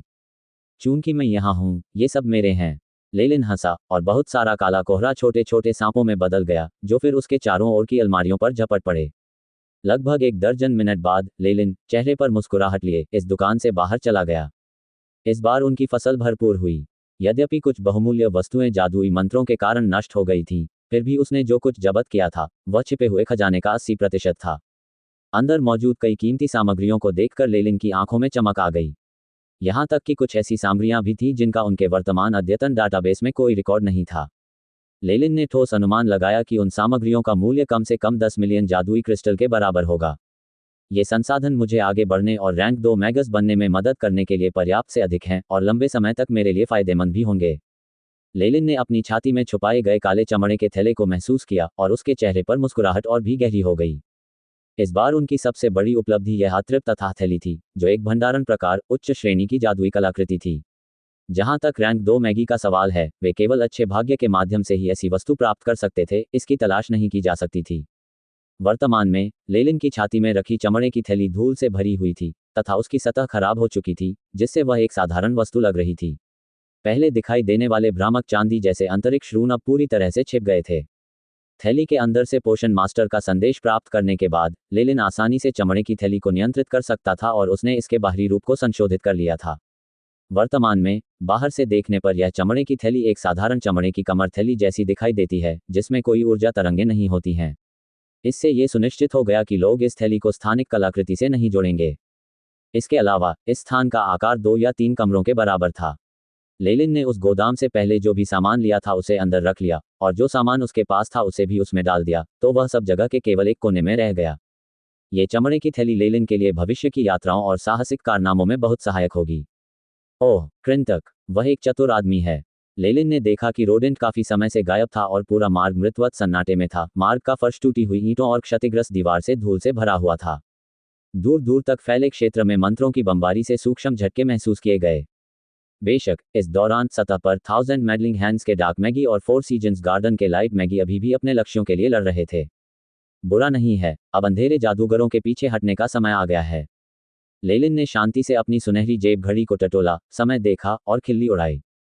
वह, जो लंबे समय से 1000 मैडलिंग हैंड्स के भीतर था, जानता था कि हालांकि डार्क मैगी के हमले शुरू में भयंकर थे, इतने भयंकर कि श्वेत मैगी भी उनका विरोध नहीं कर सकते थे। ये पूरी तरह से इसलिए था क्योंकि वे गुप्त और अचानक हमले थे। कुछ समय बीतने के बाद लाइट मैगी यूनियन निश्चित रूप से कुछ सहायता भेजेगी। इसके अतिरिक्त डार्क मैगी मूलतः बहुत स्वार्थी थे और जिस उद्देश्य से वे यहाँ आए थे उसे प्राप्त करने के बाद वे इस युद्ध के शेष भाग में अपना सर्वश्रेष्ठ प्रदर्शन करने के लिए बिल्कुल भी तैयार नहीं थे। वैसे भी जायंट और उसके पीछे बैठा बॉस सोच रहा होगा कि मैंने अभी तक उस विशाल धातु के गेट की चेतना को नष्ट क्यों नहीं किया है। अनंत नदी के मैदानों का गुप्त मैदान बहुत ही स्थिर भूमि थी, विशेष रूप से 2 क्षेत्रों के विशाल धातु द्वारों के आसपास। लेलिन ने महसूस किया कि अकेले धातु के गेट पर बने रून ही बहुत समस्याजनक थे। इसके अलावा विशाल धातु का गेट किसी प्रकार की रिकवरी धातु से बनाया गया था, इसमें स्वचालित रिकवरी की क्षमता थी। जब तक कि उस संपूर्ण धातु के गेट को एक क्षण में नष्ट नहीं कर दिया जाता या गेट पर असामान्य रूप से उच्च शक्ति का हमला करके बमबारी नहीं की जाती, तब तक वह अपने आप ही पुनः निर्मित हो जाएगा। एआई चिप के अनुमान के अनुसार केवल रैंक 4 मॉर्निंग स्टार मैगी या उच्च स्तर के मैगी ही गुप्त विमान के प्रवेश द्वार को नष्ट कर सकते हैं। हालांकि वर्तमान दक्षिणी तट पर यह अज्ञात था कि इन रैंकों के मैगी अभी भी मौजूद हैं या नहीं। लेलिन ने अपना सिर हिलाया और फिर अंधेरे में गायब होने से पहले एक रास्ता चुना। अल्पविराम तारांकन सस्सी तारांकन। हरे कोहरे का एक बवंडर घूमता हुआ इमारत को तोड़ता हुआ आगे बढ़ा और इमारत को नष्ट करते हुए बड़ी आवाजें पैदा की। बीच बीच में एक जादुई चमक चमकती थी और हरे कोहरे के नीचे सब कुछ काला हो जाता था जब तक कि इमारत ढह नहीं जाती थी। इसके बाद हरा कोहरा हरे तरल पदार्थ में बदल गया। हरे कोहरे के मध्य में जायंट अपनी हथेलियों से 4 सीजन्स गार्डन के मैगी के सिर को कुचल रहा था। क्या हो रहा है? यह अभी तक विस्फोटित क्यों नहीं हुआ? उसने रेनॉल्ड के कार्यालय की ओर देखा, उसके चेहरे पर अधीरता थी। यदि धातु द्वार की चेतना का केंद्र नष्ट हो गया तो एक मानसिक तूफान उत्पन्न होगा और गुप्त विमान के प्रवेश द्वार को अपूरणीय क्षति पहुंचेगी। पर अब जायंट ने धातु के गेट की ओर देखा, जहां वह अभी भी 4 सीजन्स गार्डन के मुख्यालय के मध्य में शान से खड़ा था। इस युद्ध के दौरान यदि मागी द्वारा प्रयोग किए गए यादृच्छिक जादू मंत्र भी द्वार से टकराए थे तो उनसे केवल मामूली उतार चढ़ाव ही हुआ था। ये प्राचीन काल के महासागरों की तरह था। इसने अपने भीतर एक विशाल शक्ति छुपा रखी थी और अनगिनत वर्षों तक शांतिपूर्वक अस्तित्व में रहा था। ऐसा लगता है कि लेलिन को अंदर कुछ समस्याओं का सामना करना पड़ा है, लेकिन मेरे पास अभी भी एक बैकअप योजना है। जायंट के चेहरे पर एक अजीब भाव झलक उठा। अल्पविराम। रेनॉल्ड के कार्यालय के अंदर। इसी समय विमान के बाहर स्थित मुख्यालय से वैड कुछ जादूगरों के साथ यहां पहुंचे। बरकरार मोहर को देखकर सुनहरे बालों वाला ये जादूगर राहत की सांस लिए बिना नहीं रह सका। गुरु ने कहा कि सील अभी भी बरकरार है और मूल चेतना में कोई समस्या नहीं है। तुरंत ही उसने अपने पीछे खड़े जादूगरों पर चिल्लाकर कहा, जल्दी से यहां पहरा दो। खतरे का स्तर 5A है। यह आदेश मेंटर रेनॉल्ड और मेरे द्वारा मुख्यालय के दूत द्वारा संयुक्त रूप से जारी किया गया है। सहमत हूं मेरे प्रभु। उसके पीछे खड़े सभी जादूगरों ने स्वीकृति में सिर झुकाया और वे सभी कार्यालय के भीतर मंत्र संरचना की रक्षा के लिए तितर-बितर हो गए। इन सभी जादूगरों ने रक्त लाल रंग का कवच पहना था, जिस पर कांटेदार झाड़ियों की आकृतियां अंकित थीं। उनकी हर हरकत से एक खूनी आभा निकलती थी, जिससे अन्य मैगी के दिलों की धड़कन बढ़ जाती थी। ये फोर सीजन्स गार्डन की मुख्य शक्ति थी, फोर सीजन्स कोर। इसका प्रत्येक सदस्य एक शक्तिशाली जादूगर था, जिसकी तात्विक रूपांतरण क्षमता 60% या उससे अधिक थी। वह कई प्रकार की गुप्त तकनीकों में निपुण था, जिससे उसकी शक्ति तात्विक सार रूपांतरण क्षमता 70% या उससे अधिक के बराबर हो सकती थी, तथा वह सहकारी आक्रमण भी कर सकता था। इस बार यदि वैड को मुख्यालय से दूत नहीं बनाया गया होता, तो संभवतः वे आते ही नहीं। महाराज, क्या हमें कुछ लोगों को योग्यता अंक विनिमय केंद्र पर जाने के लिए भी आवंटित करना चाहिए? जानकारी के अनुसार इससे पहले 1000 मैडलिंग हैंड्स के एस रैंक अपराधी ब्लड रॉग ने वहां उपस्थिति दर्ज कराई थी। हत्या। एक चश्माधारी महिला मैगस, जो सचिव जैसी लग रही थी तथा एक मोटी नोटबुक और कलम पकड़े हुए थी, वैड के पीछे पीछे चल रही थी। केवल इस समय उसे कुछ याद आया। इस सुझाव से वैड को स्पष्टतः एक विचार आया। उन्होंने फोर सीजन्स गार्डन से लाए गए दल के सदस्यों पर नजर डाली, रेनॉल्ड के कार्यालय पर नजर डाली और अंततः प्रस्ताव को अस्वीकार कर दिया। हालांकि ऐसा लग रहा था कि वह इस विचार से जूझ रहे थे। मैं ऐसा नहीं कर सकता। यहाँ चीजें अधिक महत्वपूर्ण हैं। यहाँ तक कि अगर वह मेंटर रेनॉल्ड भी होते, तो वे भी इस क्षेत्र की रक्षा करना चुनते। वेड ने खिड़की से बाहर देखा। निश्चित जासूसी चैनल के माध्यम से वह देख सकता था कि फोर सीजन्स गार्डन पहले से ही आग के समुद्र में घिरा हुआ था, जिसके भीतर काले वस्त्र पहने अनगिनत अंधेरे मैगी अपनी इच्छानुसार लूटपाट कर रहे थे। धत्तेरी की। रक्षा दल का नेता युद्ध में मारा गया, उप दल का नेता डोलोरिन कहीं नहीं मिला, तथा शिकार और युद्ध दल के नेता व्यस्त हैं। यदि नहीं, तो मैं वहां सहायता देने के लिए हमारे कुछ जादूगरों को नियुक्त कर सकूंगा। महाराज, चिंता मत कीजिए। लॉर्ड पियरे, जो मेरिट पॉइंट एक्सचेंज सेंटर के प्रभारी हैं, वे भी शीर्ष रैंक एक मैगस हैं। रक्त दुष्ट इतनी आसानी से गुजर नहीं पाएगा। वेड के बगल में घड़ी के आकार वाली उस सचिव ने अपना चश्मा ठीक किया और उसे सांत्वना देने की कोशिश की। बहुत देर हो चुकी है। पियरे पहले ही युद्ध में मर चुका है। हमारा गोदाम उन दुष्ट अंधेरे जादूगरों के हाथों में पड़ने जा रहा है। वेड ने रेनॉल्ड की मेज पर अपनी मुट्ठी पटक दी, जिससे उसकी मुट्ठी का गहरा निशान रह गया। अध्यापक, कितना अच्छा होता यदि तुम यहाँ होते। अचानक वेड के मन में कमजोर विचार आने लगे। कुछ ही देर बाद वह अपनी कमजोरी पर हंसने से खुद को रोक नहीं सका। हालांकि उसके हाथ अभी भी उसके वस्त्र की आस्तीन के भीतर कांप रहे थे। सामान्य मनुष्य की तुलना में अपनी श्रेष्ठ आध्यात्मिक शक्ति और इंद्रियों के कारण मैगी की पूर्व सूचनाएं काफी सटीक होती थीं। यद्यपि वे कभी कभार ही प्रकट होते थे, फिर भी ये पूरी संभावना थी कि ऐसे पूर्वाभास वास्तव में सच हो जाते थे। क्या पियरे युद्ध में मर गया? ये कैसे हो सकता? वह एक शीर्ष रैंक एक मैगस है। क्या ये हो सकता है कि यहाँ कोई दूसरा रैंक 2 डार्क मैगस लड़ रहा हो? आसपास के जादूगर इस विचार से बेचैन हो गए। सामान्य परिस्थितियों में शीर्ष रैंक एक मैगी दक्षिणी तट पर सबसे शक्तिशाली प्राणी थे। ऐसी स्थिति में जहां रैंक 2 मैगस प्रकट नहीं हुए, वे अधिकांश मैगी के शासक, लक्ष्य और आदर्श थे। हालांकि जिस मजबूत पहाड़ पर वे भरोसा कर सकते थे, वह ढह गया, जिससे वहां मौजूद मैगी सदमे में आ गए। नहीं, सब लोग शांत हो जाओ।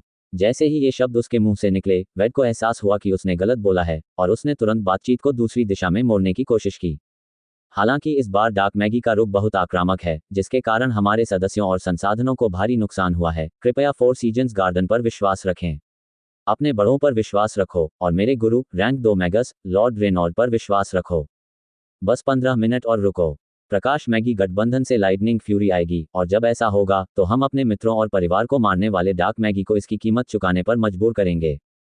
प्रत्येक शब्द से खून टपक रहा था, जिससे वहां उपस्थित मैगी में घृणा की भावना उत्पन्न हो रही थी। एक साझा दुश्मन का सामना करते हुए मैगी शांत हो गए। ये देखकर कि स्थिति स्थिर हो गई है, वेड केवल आह भर सका।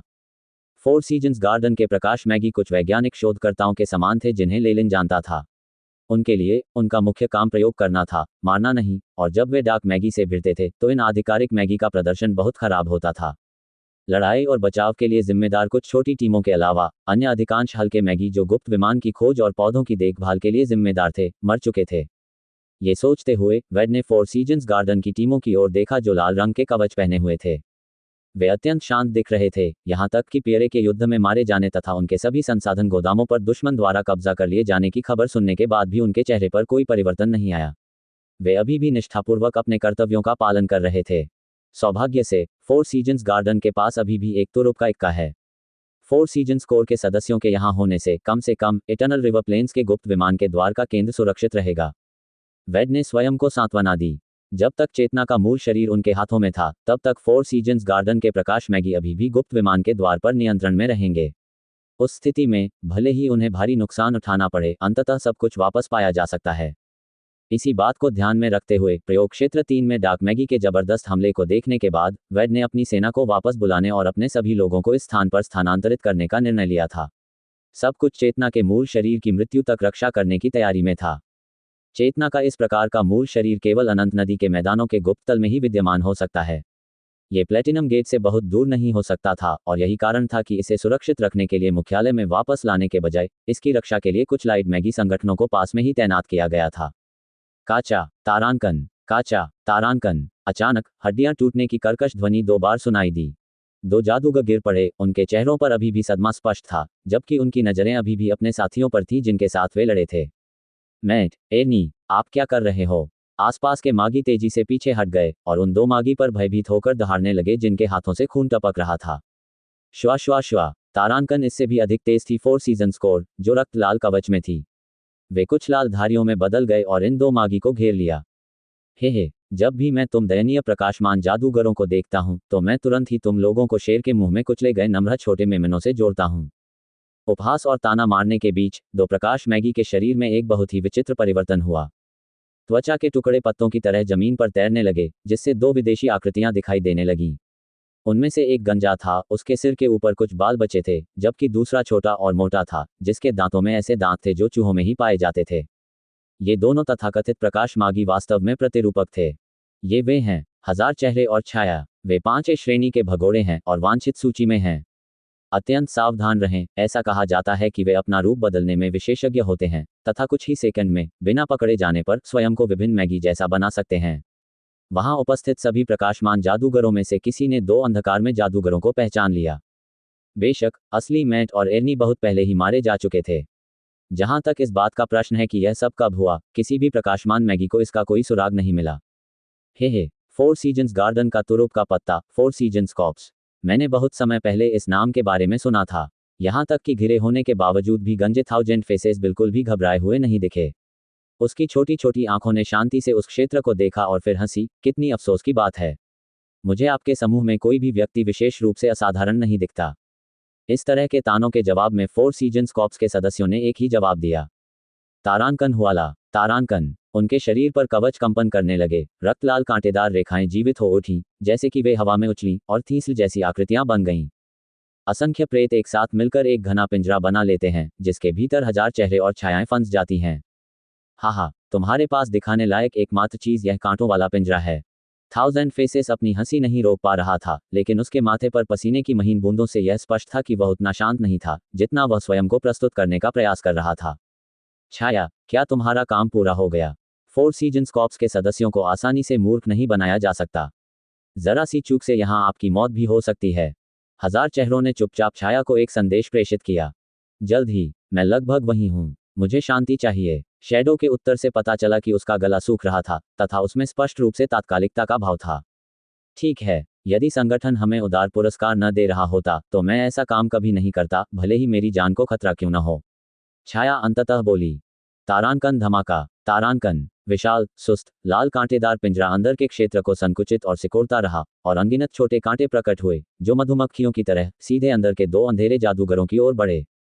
भज्ज, तज। तारांकन। छोटे छोटे कांटे उड़ती हुई सुइयों की तरह थे, जो लगातार 2 काले जादूगरों के शरीर में चुभ रहे थे, जिससे ताज़ा लाल रक्त के धब्बे बन रहे थे। अजीब बात यह थी कि उनके हाव भाव अपरिवर्तित थे, मानो उनके शरीर उनके अपने नहीं थे।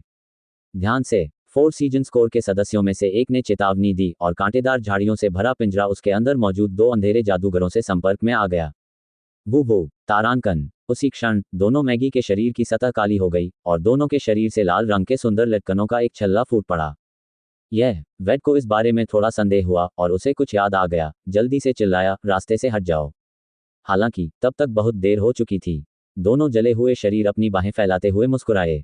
तारांकन धमाका। तारांकन विस्फोट से उत्पन्न जबरदस्त ध्वनि तरंगों ने पूरे कार्यालय को अपनी चपेट में ले लिया और उसके बाद भारी मात्रा में काला धुआं निकल आया। विस्फोट से उत्पन्न तरंगों में रेनॉल्ट का सारा फर्नीचर और दस्तावेज धूल में बदल गए और जो मूल रूप से उनका कार्य डेस्क था वह 2 टुकड़ों में कट गया, जिससे उसके नीचे सीलिंग स्पेल संरचना दिखाई देने लगी। क्लोन और एक उच्च ऊर्जा बम। कार्यालय को पूरी तरह से अस्त व्यस्त देखकर, साथ ही गिरे हुए कई मैगी को देखकर वेड ने अपने दांत पीस लिए। महाराज, क्या आप ठीक हैं? भयभीत महिला सचिव मैगस जल्दी से दौड़कर आई। चिंता मत करो, मैं ठीक हूं। वेड ने हाथ हिलाया। इसके बाद उसके चेहरे पर एक अजीब सा भाव प्रकट हुआ और उसके वस्त्र तैरने लगे। जो पौधे पहले महज सजावट के सामान थे वे जीवित हो उठे और लताओं में बदल गए, जिन्होंने सामने खड़ी महिला मैगस को जकड़ लिया। आप, मेरे नाथ, आप क्या कर रहे हो? महिला सचिव को इस तरह से रखा गया था कि उसकी टांगें चौड़ी हो गई थीं, जिससे वेड के सामने अपमानजनक मुद्रा बन गई थी। उसकी आंखों में अभी भी शर्मिंदगी और उलझन के निशान थे। हजार चेहरे, मुझे ठगने की कोशिश मत करो। यह मादा मैगस कल रात मेरे बिस्तर पर थी। मैं उसके शरीर के बारे में आपसे कहीं अधिक जानकार हूं। वेड कई कदम पीछे हट गया और बेल में फंसी महिला सेक्रेटरी मैगस को ठंडे नजरों से देखने लगा। हे, मुझे लगता है मुझे पता चल गया है। सचिव के चेहरे पर एक पागलपन भरी मुस्कान उभरी। उसके बाद एक उतार चढ़ाव आया जिससे उनका गंजा सिर दिखाई दिया। यह अफसोस की बात है कि तुम मुझे भूल गए। वेड के पैरों के नीचे का पीला फर्श अचानक पलट गया और चांदी सफेद रोशनी से चमकता एक खंजर उसके पेट की ओर जा गिरा। ये चांदी का खंजर स्पष्टतः एक जादुई कलाकृति थी। इसकी धार पर एक भयावह चांदी जैसी चमक भी थी। वेड के जन्मजात रक्षा मंत्र ने तुरंत ही उसकी रक्षा के लिए लताओं के कवच का रूप ले लिया, लेकिन वह अभी भी चांदी के सफेद खंजर से छेदा गया था। वेड ने अपनी किस्मत को स्वीकार नहीं किया और वह जमीन पर गिर पड़ा, जिससे पूरा क्षेत्र लाल रंग में रंग गया। भूरे पीले बोर्ड विकृत होकर अंततः एक काले रंग की आकृति में बदल गए। आप लोगों ने केवल मुझ हजार चेहरों द्वारा किए गए परिवर्तनों को देखा था, लेकिन आप ये भूल गए कि अंधकार छाया में बदल सकता है और किसी भी वस्तु से चिपक सकता है। वेड गंभीर रूप से घायल हो गया था और उसके पास अधिक आध्यात्मिक बल या जादुई शक्ति नहीं बची थी, इसलिए स्वाभाविक रूप से 1000 फेसेस को बांधने वाली बेलें अब ढीली पड़ गई थीं। हजार चेहरे उसकी कलाई को सहलाते हुए मुस्कुराए। काचा, तारांकन। अचानक लाल रोशनी की एक चमकती हुई किरण उसकी गर्दन में घुस गई, जिससे उसके गले से खून बहने लगा। ये दुख की बात है कि आपने 4 सीजन्स गार्डन से भी हमें कम आंका है। तारांकन पू। तारांकन 4 सीजन्स कोर का एक सदस्य, जो टीम का नेता लग रहा था, ने अपनी रक्त लाल तलवार निकाली और उसे उस स्थान पर तान दिया जहां पर छाया थी। लाल रोशनी की एक और चमक के साथ कांटेदार जेल एक बार फिर प्रकट हुई, जिसने वेड को घेर लिया। कांटों की जेल का उपयोग न केवल दुश्मनों को फंसाने और मारने के लिए किया जा सकता था, बल्कि इसका उपयोग सहयोगियों के लिए एक बाधा के रूप में भी किया जाता था। प्रभु की रक्षा करो, उसे मेरे पास छोड़ दो, टीम लीडर ने कहा। कुछ ही देर बाद 4 लंबी रक्तलाल परछाइयां आसमान को चीरती हुई कांटों की जेल के बाहर दिखाई दी। हजारों चेहरे ऐसे ही मर गए। छाया ने अविश्वास से चारों ओर देखा। कार्यालय में वर्तमान अव्यवस्था के अनुसार कई मैगी उस उच्च ऊर्जा बम के बाद चलने की अपनी क्षमता खो चुके थे। हालांकि अपने रक्तलाल कवच और जन्मजात मंत्रों की सुरक्षा के कारण 4 सीजन्स कोर के सदस्यों को गंभीर चोटें नहीं आईं। वे पहले ही आगे बढ़ चुके थे और शैडो के भागने के रास्ते को पूरी तरह से अवरुद्ध कर दिया था। लानत है, धत्तेरी की, लानत है। शैडो लगातार अपने आसपास का निरीक्षण करता रहा और क्रोध से दहाड़ता रहा।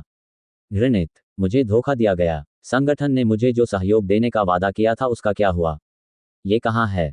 इस स्थिति के आधार पर ऐसा प्रतीत होता है कि 1000 मैडलिंग हैंड्स ने उन्हें मिशन जारी किए थे, लेकिन बहुत सारी महत्वपूर्ण जानकारी छिपा ली थी। उन्होंने संभवतः कुछ झूठे इनाम देने का भी वादा किया था। वे सचमुच अंधकार में जादूगर हैं। जब इस तरह की स्थिति आती है तो वे केवल अपने बारे में ही सोचते हैं।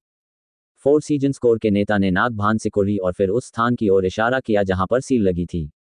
टीम 2 को उस क्षेत्र की रक्षा करनी है। किसी को भी वहां घुसने मत दो। 4 सीजन्स कोर का एक छोटा समूह तुरंत सील स्पेल संरचना की ओर दौड़ा और प्रकाश का एक लाल घेरा फिर से चमक उठा। नेता ने अपनी रक्त लाल तलवार को छाया की ओर निशाना साधते हुए लहराया। तुम मुझे गुस्सा दिलाते हो। पिछले 50 वर्षों में जब से मैं मिशन पर हूं, ये पहली बार है कि मेरे लक्ष्य को चोट पहुंची है। क्या आप कीमत चुकाने के लिए तैयार हैं? ऊर्जा कण लगातार उसके शरीर के चारों ओर चमक रहे थे, मानो एक भयानक आध्यात्मिक शक्ति उसके शरीर से निकलकर छाया को अपने अंदर समाहित कर रही हो। उसकी निगाहें विशेष रूप से तेज थीं, मानो वह अपने शिकार को घूर रहा हो, जिस पर उसने कब्जा कर रखा था, जिससे शैडो डर से कांप उठा। रुको, हम इस पर चर्चा कर सकते हैं। मुझे 1000 मैडलिंग हैंड्स के बारे में बहुत सारी जानकारी है। हम मिलकर काम कर सकते हैं। छाया ने झूठे शब्द चिल्लाकर कहे, जिससे सबका ध्यान उसकी ओर आकर्षित हुआ। उसके पैरों के नीचे जादू की एक परत टिमटिमा रही थी, जो इतनी पतली थी कि लगभग अदृश्य थी। तारांकन श्वा, तारांकन। उसका शरीर एक काली लकीर में बदल गया, जो मूलतः नंगी आंखों से देखी जा सकने वाली सीमा को पार कर गया। एक क्षण में वह फोर सीजन्स कॉप्स मैगी के घेरे से बाहर निकल आया, जिसने उसे फंसा रखा था। छाया कुछ बार टिमटिमाई और कुछ समान दिखने वाली काली छायाओं में बंट गईं, जो विभिन्न दिशाओं में बिखर गईं। काका, तारांकन। इसके जवाब में टीम लीडर ने केवल कृपालुता से हंसते हुए अपने रक्त लाल तलवार को अपने सामने पड़े लकड़ी के फर्श पर जोर से मारा। समुद्री लहरों जैसी लहरें पूरे क्षेत्र में फैल गईं। लहरों के बीच से एक भूरे रंग की मानव आकृति उभरी। तारांकन गड़गड़ाहट। तारांकन नेता तेजी से शैडो के सामने आया। उसकी रक्त लाल लंबी तलवार ने उसे काट दिया और एक चमकदार चाप बना दिया। काचा। तारांकन शैडो की छाती पर लगा पारदर्शी कवच और पेंडेंट ऐसे ही टूट गया। फिर तलवार ने निर्दयतापूर्वक उसकी छाती पर वार किया, जिससे हर जगह ताज़ा खून फैल गया। तारांकन पाक। तारांकन छाया भारी रूप से गिर गई और 4 मौसम कोर के नेता निकट आ गए। अपने दाहिने पैर से, जो धातु के जूते में लिपटा हुआ था, उसने शैडो की छाती पर कदम रखा। भागो, तुम क्यों भाग रहे हो? काचा, काचा, काचा। तारांकन। शैडो की छाती से हड्डियों के टूटने की छोटी किंतु तीखी आवाजें सुनाई दे रही थीं। शैडो के मुंह के कोने से भारी मात्रा में झाग और खून बह रहा था, मानो वह कुछ कहना चाहता हो। तीव्र युद्ध का वह दौर बहुत जल्दी घटित हो गया था।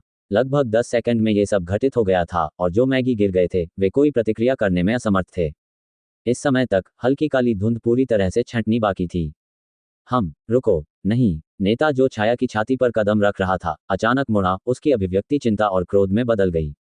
फिर उसने शैडो को छोड़ दिया और सील स्पेल संरचना के सामने की ओर दौड़ पड़ा। रक्त संयम। नेता के बड़े हाथ हवा में आगे बढ़ गए। कुछ ही देर बाद एक हल्के हरे रंग की मानव आकृति हवा से प्रकट हुई। यह आकृति बहुत पतली और छोटी थी। यह एक बच्चे की तरह था, जिसके चारों ओर हरा कोहरा छाया हुआ था। हे, कितनी तीव्र इंद्रियां! ऐसा लगता है कि आप शीर्ष रैंक एक मैगस बनने से बस एक कदम दूर हैं। हरे वस्त्र में लिपटा हुआ व्यक्ति एक छोटे बालक की आवाज में प्रशंसा कर रहा था। तारांकन पाक, पाक, पाक। तारांकन। प्रकाश से चमकती हुई क्रिस्टल गेंदों का एक गुच्छा बाहर फेंका गया। टकरा जाना, टकरा जाना। धमाका। तारांकन नेता के सामने एक के बाद एक तीव्र विस्फोटों की आवाजें सुनाई दी, जिससे उत्पन्न प्रचंड आघात तरंगों के कारण उसे पीछे हटना पड़ा। हरा कोहरा इकट्ठा होकर चिपचिपे तरल पदार्थ में बदल गया, जो नेता के शरीर से सुपरग्लू की तरह चिपक गया। अरे, सावधान रहो। उनका लक्ष्य हमेशा से सीलिंग स्पेल संरचना रहा है। ये नेता चिपचिपे तरल पदार्थ में फंस गया था और केवल चिल्ला सकता था। हे, बहुत देर हो चुकी है। धुंध के भीतर का छोटा लड़का एक प्रेत में परिवर्तित हो गया, जिस पर लाल कांटेदार मंत्र का कोई प्रभाव नहीं पड़ा। वह कांटेदार मंत्र संरचना के अंदर घुस गया। उसके शरीर से बड़ी मात्रा में हरा कोहरा निकल रहा था। तारांकन बूम, धमाका, धमाका, धमाका। रक्षा की जिम्मेदारी संभाल रहे फोर सीजन्स कोर के 4 सदस्य जमीन पर गिर पड़े। उनके चेहरों पर हरे मशरूम और धब्बे उगाए। ये कितने बेवकूफों का समूह है। अब मेरे पास खुद कार्रवाई करने के अलावा कोई विकल्प नहीं बचा है। बोलते समय उसकी हरकतें तेज थीं, और उसने एक लाल क्रिस्टल निकाला जो बिल्कुल वैसा ही था जैसा लेलिन के पास था, और उसे मंत्र रचना के केंद्र की ओर दबाया। यह एक आत्मा विनाशकारी मंत्र डिजाइन था, जो मंत्र निर्माण से पूरी तरह मेल खाता था। जिस क्षण इसे सक्रिय किया जाता, संपूर्ण मंत्र रचना स्वयं को नष्ट कर देती, साथ ही वह चेतना शरीर भी जिससे ये जुड़ी होती थी, नष्ट हो जाती। जिस क्षण चेतना का मूल शरीर स्वयं नष्ट हो जाएगा, प्लेटिनम द्वार जो गुप्त तल का प्रवेश द्वार था, ढह जाएगा। स्थिति अत्यंत भयावह हो गई थी। लड़के की आंखें उत्साह से चमक रही थीं। वह पहले से ही गुप्त विमान के प्रवेश द्वार के विनाश की कल्पना कर सकता था, तथा प्रकाश में मैगी की घबराई हुई और हताश अभिव्यक्ति की छवि देख सकता था। पकड़ा।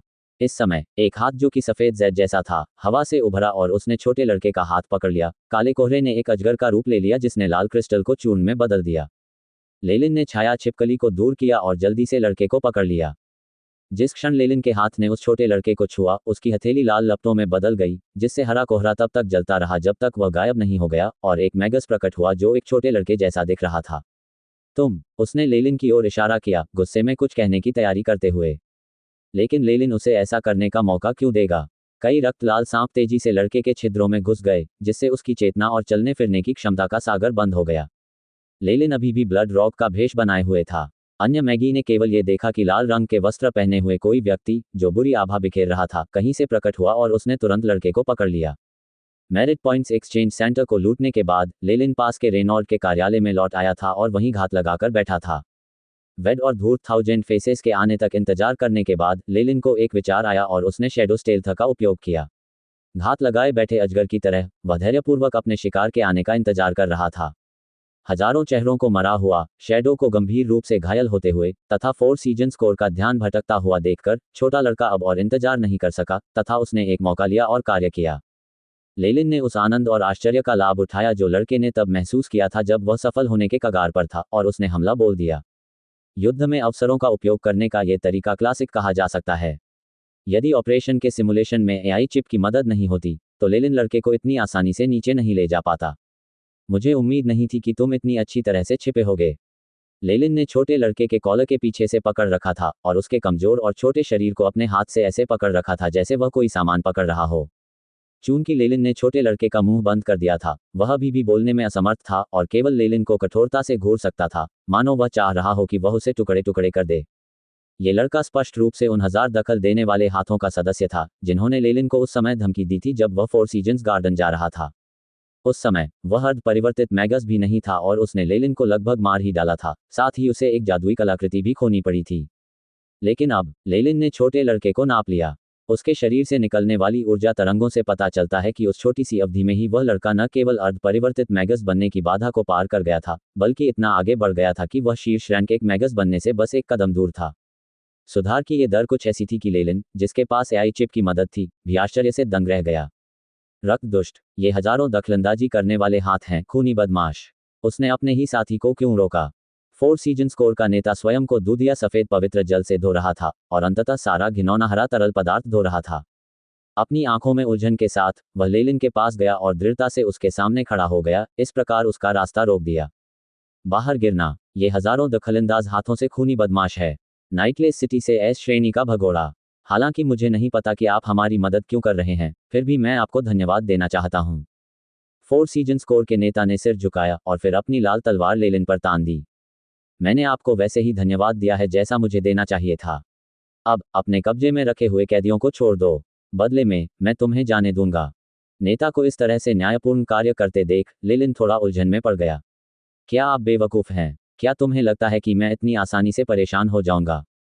उसने अनुमान लगाया कि यह नेता बहुत अहंकारी था, हालांकि हो सकता है कि लेलिन अपनी ताकत छुपा रहा हो। अधिकांश लोग केवल इतना जानते थे कि ब्लड रॉग एक अर्ध परिवर्तित मैगस था, तथा वे अभी भी इस बात से अनभिज्ञ थे कि वह मैगस के सर्वोच्च रैंक 1 तक पहुंच चुका था। ऐसे समय में गलत जानकारी से जान भी जा सकती है। तो फिर मैं माफी चाहता हूं, नेता ने उत्साहहीनता से कहा। तलवार से तेज तलवारों की एक विशाल लहर प्रकट हुई। झरने की तरह वे लेलिन की ओर बढ़े। कदम, दूसरा मंत्र गठन, नेता ने हमला करते हुए चिल्लाया। उसकी चीख से ऐसा लगा जैसे फोर सीजन स्कोर के मैगी को कोई आदेश मिल गया हो और वैड की रक्षा कर रहे 4 मैगी के अलावा अन्य सदस्य उस पर टूट पड़े। तस तस, तारांकन उनके लाल कवच से लगातार कांटेदार पौधे उगते रहते थे। कवच से निकली लताओं में आत्मचेतना थी, जो एक साथ समूह बनाकर लगभग 5 मीटर ऊंची एक हरे रंग की विशालकाय झाड़ी का निर्माण कर रही थी। पौधों से निर्मित यह हरा विशालकाय जीव कांटों से भरा हुआ था तथा इसके शरीर पर भयावह काली रेखाएं थीं। जिस स्थान पर उसकी आंखें होनी चाहिए थीं, वहां 2 अजीब बैंगनी फूल थे। आओ, हरे रंग के विशालकाय ने गुर्राहट के साथ अपना बड़ा हाथ खोला और लेलिन की ओर लपका। क्या सत्य के प्रति उनकी अज्ञानता ही उन्हें इतना निडर बना रही है? लेलिन ने दया भरी नजर से फोर सीजन्स कॉर्प्स के नेता की ओर देखा। इसके बाद उसके पैरों के नीचे से एक काली अंगूठी निकली, जो उसके वस्त्र के ऊपर चढ़ गई और ऐसा प्रतीत हुआ कि उसने उसके शरीर पर काला कवच लपेट दिया है। चिपकना बजना, क्लिंग क्लैंग, तारांकन, काले कवच पर लाल तलवारों के प्रहार की छवि उत्पन्न हुई। चारों ओर चिंगारियां उड़ने लगी तथा धातु की तलवार और कवच के एक दूसरे से टकराने से भयंकर ध्वनि उत्पन्न हुई। लाल तलवार की आकृतियां टूटती रहीं, लेकिन लेलिन के शरीर पर काले कवच की परत लगातार मोटी होती गई, इस हद तक कि उसमें से कई काले तने निकलने लगे। ये तो बुरा हुआ। ताकत का वह स्तर। नेता की आंखें चौड़ी हो गईं और उसने तुरंत अपने अधीनस्थों को चेतावनी देने के बारे में सोचा, लेकिन तब तक बहुत देर हो चुकी थी।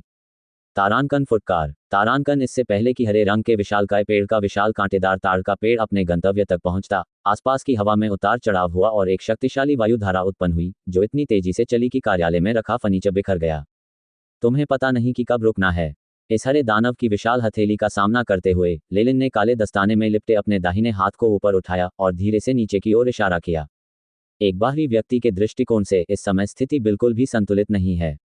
लेलिन उस विशालकाय के सामने एक बच्चे की तरह था और फिर भी उसने अपनी पतली भुजा को विशालकाय की हथेली से मिलने के लिए उठाया था। हालांकि हरे रंग का विशालकाय जीव अत्यधिक खतरा महसूस कर रहा था और दहाड़ता रहा। उसके हाथ में प्रकाश की हरी किरणें लगातार टिमटिमा रही थीं तथा उसकी गति 3 गुना बढ़ गई थी। तारांकन टकराना। तारांकन। अंततः लेलिन की छोटी मुट्ठी उस विशालकाय मुट्ठी से टकराई जो पानी के घड़े के आकार की थी, और चारों दिशाओं में प्रचंड कंपन की लहर फैल गई। आसपास की हवा विकृत हो गई और फिर सब कुछ सामान्य हो गया। काचा काचा। तारांकन। एक के बाद एक कांटे टूटकर बड़े हाथ से गिर पड़े। यह विघटन शीघ्र ही पूरे हाथ तक पहुंच गया और अंततः विशालकाय शरीर तक। तारांकन टकराना टकराना टकराना टकराना। तारांकन। पौधों की मोटी जड़ें और लताएं विशालकाय शरीर से फिसलकर नीचे गिर गईं। काली दरारें लगातार बढ़ती गईं और विशालकाय शरीर को फाड़ने के कगार पर पहुंच गईं। तारांकन धमाका। तारांकन अंततः एक जोरदार गड़गड़ाहट के साथ हरे विशालकाय जीव का शरीर छोटे छोटे टुकड़ों में टूट गया जो सभी दिशाओं में उड़ गए। तारांकन बूम। धमाका धमाका। तारांकन। उत्पन्न हुई विशाल शॉकवेव चमत्कारिक रूप से लेलिन के चारों ओर मौजूद फोर सीजन्स कोर के सदस्यों के शरीर तक फैल गई। उनके शरीर पर लगे लाल कवच हिल गए और फिर टूट गए। मैगी पूरी तरह से पीले पड़ गए और कुछ कदम पीछे हट गए, उनमें से कुछ को बड़ी मात्रा में खून खांसने लगा। शीर्ष रैंक 1 मैगस। आप पहले ही रैंक 1 के शिखर पर पहुंच चुके हैं। फोर सीजन्स कोर के नेता ने लेलिन के मुखौटे को स्थिर रूप से देखा, जैसे कि उसकी उपस्थिति को अपनी स्मृति में उकेरने की कोशिश कर रहे हों। ऐसी स्थिति में जहां रैंक 2 मैगी शायद ही कभी दिखाई देते थे, शीर्ष रैंक 1 मैगी दक्षिणी तट पर सबसे शक्तिशाली प्राणी थे। ब्लड रॉक की शक्ति में वृद्धि बहुत तेजी से और बहुत ही आश्चर्यजनक थी। ये नेता निश्चित रूप से अपनी सतर्कता कम नहीं कर सकता था। इस समय नेता की निगाहों में भय स्पष्ट दिखाई दे रहा था। सांस। कुछ चीजें केवल हिंसा से ही हल होंगी। लेलिन अभी भी अपनी मुद्रा में था, जिसमें उसने छोटे लड़के को पकड़ रखा था, और उसका दूसरा हाथ एक रहस्यमयी हाथ की मुहर बनाकर जमीन पर टैप कर रहा था। छाया डोमेन। उसके पैरों के नीचे से एक काली छाया उभरी और शीघ्र ही एक घने काले गोले का रूप ले लिया, जो चारों ओर तेजी से फैल गया। अल्पविराम। उसी क्षण काली परछाइयों ने कार्यालय में मौजूद मैगी को घेर लिया। श्वा श्वा। तारांकन अंधेरे में ऐसा लग रहा था कि किसी के तेजी से चलने की आवाजें आ रही हैं और धीमी दयनीय मानवीय कराहें जो कोई मरने से पहले निकालता होगा। छाया से घिरे, जहां प्रकाश जादू भी बेकार था, फोर सीजन्स कोर के मैगी मूलतः अंधे थे। शुक्र है कि यह स्थिति केवल कुछ समय तक ही कायम रही। कई मिनट बाद कार्यालय से घना अंधेरा छंट गया और कुछ जादूगरों की आकृतियां दिखाई देने लगीं। जहां तक लेलिन का सवाल है, जिसे उन्होंने पहले घेर लिया था, वह अब कहीं नहीं मिल रहा था। नेता काय करते। एक मैगस खड़ा होने के लिए संघर्ष करता हुआ फोर सीजन्स कोर के नेता के पास आया। हालांकि उन्हें अपने नेता के चेहरे पर एक बहुत ही अजीब भाव दिखाई दिया। वहां आतंक के साथ साथ अविश्वास के भी संकेत थे। नेता नेता तुम्हें क्या हुआ है। इस जादूगर को अचानक थोड़ा डर लगने लगा। उसने अपना दाहिना हाथ आगे बढ़ाया और अपने नेता की बांह मिलाने के बारे में सोचने लगा। तारांकन पाक। तारांकन जैसे ही इस जादूगर के हाथ ने अपने नेता के कपड़ों को छुआ, उसका शरीर काली राख में बदल गया, जैसे कोई बुलबुला फूट गया हो और हर जगह बिखर गया। पक पक पक। तारांकन जैसे कि कोई श्रृंखलाबद्ध प्रतिक्रिया शुरू हो गई हो, उसके आसपास के कुछ मैगी भी फट गए और पीछे काली धुंध छोड़ गए। जब जीवित बचे मैगी ने धुंध को देखा तो उनके दिलों में भय की घुटन भरी भावना हावी हो गई। अल्पविराम। तारांकन श्वा। तारांकन छोटे लड़के को अभी भी पकड़े हुए, लेलिन का शरीर एक काले तूफान में बदल गया जो मुख्यालय के चारों ओर घूमता रहा, जो युद्ध के मैदान में बदल गया था। चूंकि वह बहुत तेज गति से आगे बढ़ रहा था, इसलिए दोनों क्षेत्रों के जादूगर केवल एक टिमटिमाती काली आकृति देख सकते थे, जो बाद में पूरी तरह से गायब हो गई। तारांकन पाक। तारांकन। युद्ध क्षेत्र से दूर एक खाली क्षेत्र पाकर उसने छोटे लड़के को जमीन पर फेंक दिया। ब्लड रॉग, तुम क्या कर रहे हो। छोटा लड़का कई बार लुढ़का, उसका शरीर मिट्टी और कीचड़ से सना हुआ था।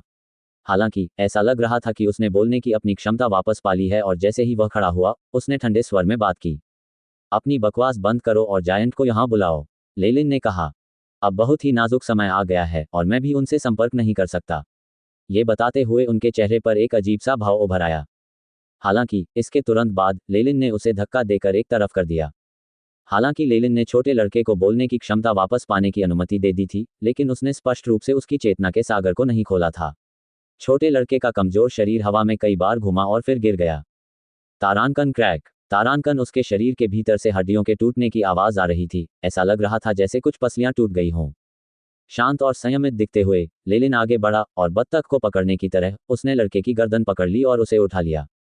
मुझमें अधिक धैर्य नहीं है, इसलिए बेहतर होगा कि आप मेरी सीमाओं को परखने की कोशिश न करें। यह मत सोचो कि मैं तुम्हारे और उसके बीच के रिश्ते के बारे में कुछ नहीं जानता।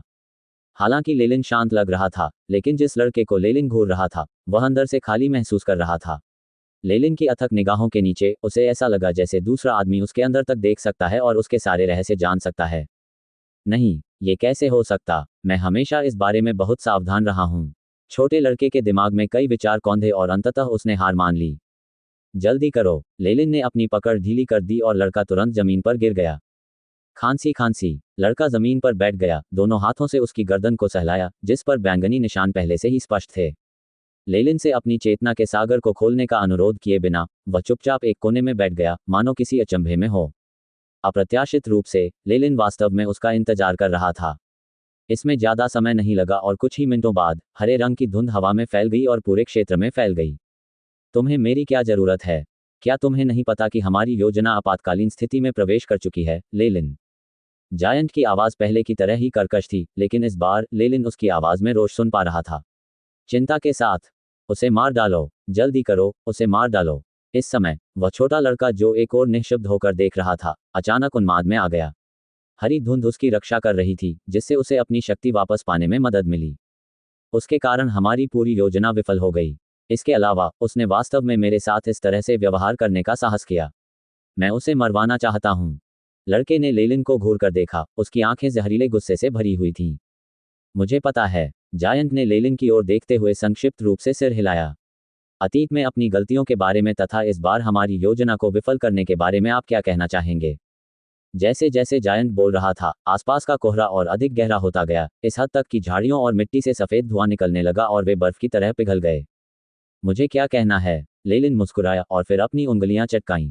तारांकन पाक। तारांकन छोटे लड़के की अभिव्यक्ति अचानक जम गई और उसका दिमाग तरबूज की तरह फट गया। यदि आप स्पष्टीकरण चाहते हैं तो क्या ये काम करता है? लेलिन ने बड़े जोर से मुस्कुराया। ज्वलंत सर्प। तरबूज की तरह फटते हुए छोटे लड़के के सिर को देखकर हरा कोहरा विकृत हो गया तथा एक भारी मांसपेशियों वाला आकार प्रकट हुआ, जिसकी ऊंचाई 2 मीटर से अधिक थी। एक क्षण के लिए उसका सिर दिखाई दिया, लेकिन उसने अपना सिर ढक लिया, उसकी आंखें रक्तम और चमकती हुई लाल हो गईं। तुमने वास्तव में उसे मार डाला। जायंट दहाड़ा, मानो वह छोटा लड़का उसके लिए बहुत महत्वपूर्ण था।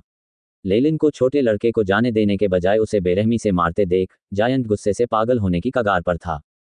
हरे रंग की धुंध की लपटें लेलिन की ओर बढ़ीं, जो पतंगों और मधुमक्खियों के झुंड की तरह दिख रही थी, और एक विशाल बादल की तरह लेलिन को ढांकती हुई प्रतीत हुई। ची। तारांकन हरे रंग की शिरोबिंदु रेखाएं छोटे सांपों की तरह जायंट के शरीर की मांसपेशियों पर रेंग रही थीं। फिर उसका शरीर अचानक बड़ा हो गया और उसकी ऊंचाई 3 मीटर से अधिक बढ़ गई। उसके सिर के बाल छोटे छोटे कांटों की तरह सीधे खड़े होकर आसमान की ओर मुंह किए हुए थे। आप इतनी जल्दी में क्यों हैं? क्या आप डरते हैं? लेलिन ने व्यंग्य किया और तुरंत ही उसके शरीर से काला धुआं निकला, जो हवा में फैल गया। काली गैस का एक अंश संघनित होकर अनेक काले सांपों का रूप ले लिया। उन काले सांपों के शरीर पर बारीक काले रंग के शल्क थे और प्रत्येक सांप की एक जोड़ी सेम के आकार की आंखें थीं, जिनसे एक अप्राकृतिक शैतानी लाल रोशनी निकलती थी। सांप लगातार फुफकारते हुए मधुमक्खियों और पतंगों के उस हरे झुंड से मिलने चले गए। तारांकन पेंग। तारांकन। एक क्षण के लिए 2 बड़े समूह हरे रंग की गैस का झोंका और काले सांपों का अड्डा तुरंत आपस में मिल गए और हरे रंग की धुंध के भीतर से लगातार काटने, फुफकारने और अन्य प्रकार की आवाजें आने लगीं। मैं तुम्हें मार डालूंगा, कसम खाता हूं। मैं तुम्हारे शरीर की सारी हड्डियां तोड़ दूंगा, मैं तुम्हें इस संसार में जन्म लेने पर पछतावा दूंगा। विशाल चिल्लाया जैसे वह झुका और कूद गया। तारांकन धमाका। तारांकन जमीन पर तुरंत एक बड़ा गड्ढा बन गया, मिट्टी और पत्थर गोलियों की तरह बाहर की ओर उड़ने लगे और हवा में चिंगारी पैदा होने लगी। इस गति के साथ जायंट का शरीर एक ज्वलंत तीर की तरह सीधे लेलिन की ओर बढ़ रहा था। कैमोइन के तराजू। लेलिन के हाथों पर बारीक काले तराजू की एक परत थी, जिसमें से काली रोशनी के छल्ले फैल रहे थे। तराजू का काला रंग और भी अधिक चमकीला हो गया तथा एक अस्पष्ट डिजाइन बन गया जो रून के समान था। इसके बाद लेलिन की बांह की मांसपेशियां उभर आईं और उसकी 20.1 की ताकत प्रदर्शित हुई। तारांकन धमाका। तारांकन। हरे और काले रंग की आकृतियां एक दूसरे से जोरदार टक्कर मार रही थीं, लगातार विस्फोटों की आवाजें आ रही थीं। लड़ते समय दोनों मानव आकृतियां टिमटिमा रही थीं। उनकी लड़ाई से उत्पन्न आघात तरंगें जिस किसी चीज से टकराती, चाहे वह चट्टानें हो या लकड़ी, वह तुरंत टुकड़ों में फट जाती। तारांकन धमाका। तारांकन लेलिन के बाएं हाथ ने जायंट की मुट्ठी को रोक दिया। बिजली की गति से उसका दाहिना हाथ पंजे में बदल गया। रक्त लाल लपटें जलती हुई सीधे जायंट की छाती की ओर बढ़ी, जहां उसका दिल था। वर्तमान में लेलिन ने जायंट के दोनों हाथों को स्थिर कर दिया था और इतने करीब से हुए हमले से बचना मूलतः असंभव था। जायंट के चेहरे पर दृढ़ निश्चय आ गया और उसने अपनी स्थिति को समायोजित कर लिया, जिससे उसकी छाती पर घातक पंजा लगने से बच गया। हालांकि उसकी दाहिनी छाती लेलिन की क्रिम्सन पाम द्वारा पकड़ी गई थी और मांस और खून का एक बड़ा टुकड़ा बाहर उड़ गया। हड्डी छेदन तकनीक। जायंट चिल्लाया और उसकी बाहें फैल गईं। किसी भी हमले से बचते हुए या चकमा देते हुए नहीं, वह सीधे लेलिन पर टूट पड़ा। तारांकन तस तर एसएस तर एसएस तर एसएस तर एसएस तारांकन। सफेद हड्डी के कांटे तेजी से जायंट की त्वचा को छेदते हुए उसके शरीर के अंदर से बाहर निकल आए। काचा। तारांकन लेलिन का दाहिना हाथ हड्डी की कील से सबसे पहले मारा गया। हड्डियों के स्पाइक्स पर कुछ सर्पिल डिजाइन थे जो संपर्क में आने पर जिस चीज से भी टकराते थे उसमें चुभ जाते थे। घूमते हुए स्पाइक्स ने पहले लाल रंग की लपटों को तोड़ दिया और फिर लेलिन की दाहिनी बांह की सतह पर प्रहार किया जो कैमोइन के तराजू से ढका हुआ था। धातु के आपस में टकराने की अत्यंत तीखी ध्वनि सुनाई दे रही थी। ये भी कहा जा सकता है कि यह किसी महिला की चीख जैसी ध्वनि थी। लेलिन की भौहें सिकुड़ गईं और वह तुरंत पीछे हट गया। हाहा, यदि आप अभी जाने की सोच रहे हैं तो बहुत देर हो चुकी है। जायंट ने पूरे शरीर में बह रहे खून को अनदेखा करते हुए खिलखिलाकर हंसा और अपनी बाहें फैला दीं। उसकी मुद्रा ऐसी थी जैसे कोई भालू को गले लगा रहा हो। उसने अपनी बाहें एक साथ लाईं और लेलिन को तब तक चुभलाने के लिए तैयार था जब तक कि वह शाही जैसा नहीं हो गया। ये दूरी, छाया चुपके। लेलिन के काले, शल्कदार कवच की सतह पर बड़ी मात्रा में प्रकाश दिखाई दिया। इसके बाद वह हवा में गायब हो गया। तुमने सोचा था कि मैं इसके लिए तैयार नहीं होऊंगा। लेलिन का पता न चलने पर जायंट ने चारों ओर देखा और अचानक चिल्लाया और फिर गहरी सांस ली। सफेद गैस की दो धाराएं, जिन्हें नंगी आंखों से भी देखा जा सकता था, ड्रैगन की तरह जायंट के नथुनों में प्रवेश कर गईं, जिससे उसकी छाती काफी उभर गई। इसके बाद जायंट ने लंबी चीख मारी, आओ। ये तीखी आवाज सभी दिशाओं में फैल गई और हवा में लहरें भी देखी जा सकती थीं, जिसका केंद्र जॉइंट था। ध्वनि तरंगों से जमीन की एक पूरी परत उखड़ गई और हवा में पतंगों और मधुमक्खियों का हरा कोहरा, साथ ही लेलिन के छोटे काले सांप ध्वनि तरंगों से फट गए और वाष्प में बदल गए। ध्वनि तरंगों के कारण कोहरा और दूर चला गया और अंततः गायब हो गया। जैसे ही जायंट की आवाज ऊंची हुई, उस क्षेत्र में मौजूद कीड़े मकोड़े हवा में फट गए, जिससे खूनी धुंध बन गई।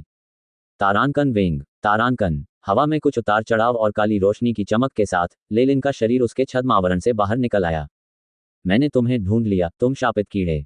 जायंट गुर्राया। उसके शरीर पर कांटे और अधिक घने होते जा रहे थे और लगातार घूम रहे थे। वह एक मानव संहारक मशीन की तरह था जो अंधाधुंध तरीके से आगे बढ़ रहा था और अपने रास्ते में आने वाले सभी पेड़ों और चट्टानों को चूर्ण में बदल रहा था।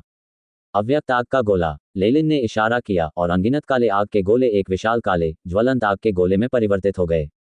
लेलिन के तात्विक सार रूपांतरण से प्राप्त अतिरिक्त बोनस के साथ अव्यक्त अग्नि गोले की शक्ति वर्तमान में 57 डिग्री थी। इसे अधिकतम शक्ति भी कहा जा सकता है जो रैंक एक मैगस उत्पन्न कर सकता है। जिस क्षण काली आग का गोला दिखाई दिया, आसपास का तापमान बढ़ गया और पृथ्वी पिघलने लगी तथा उसका कुछ भाग काले धुएं में बदल गया। जाना। लेलिन ने जायंट की ओर इशारा किया और काली आग का गोला तब तक खींचता रहा जब तक कि वह एक अजगर का रूप नहीं ले लिया जो काली लपटों के साथ जल रहा था। अजगर की आंखें बुद्धिमत्ता से भरी हुई थीं। वह फुर्ती से इधर उधर तैर रहा था। कभी कभी आग उगलता हुआ जायंट का रास्ता रोक लेता था।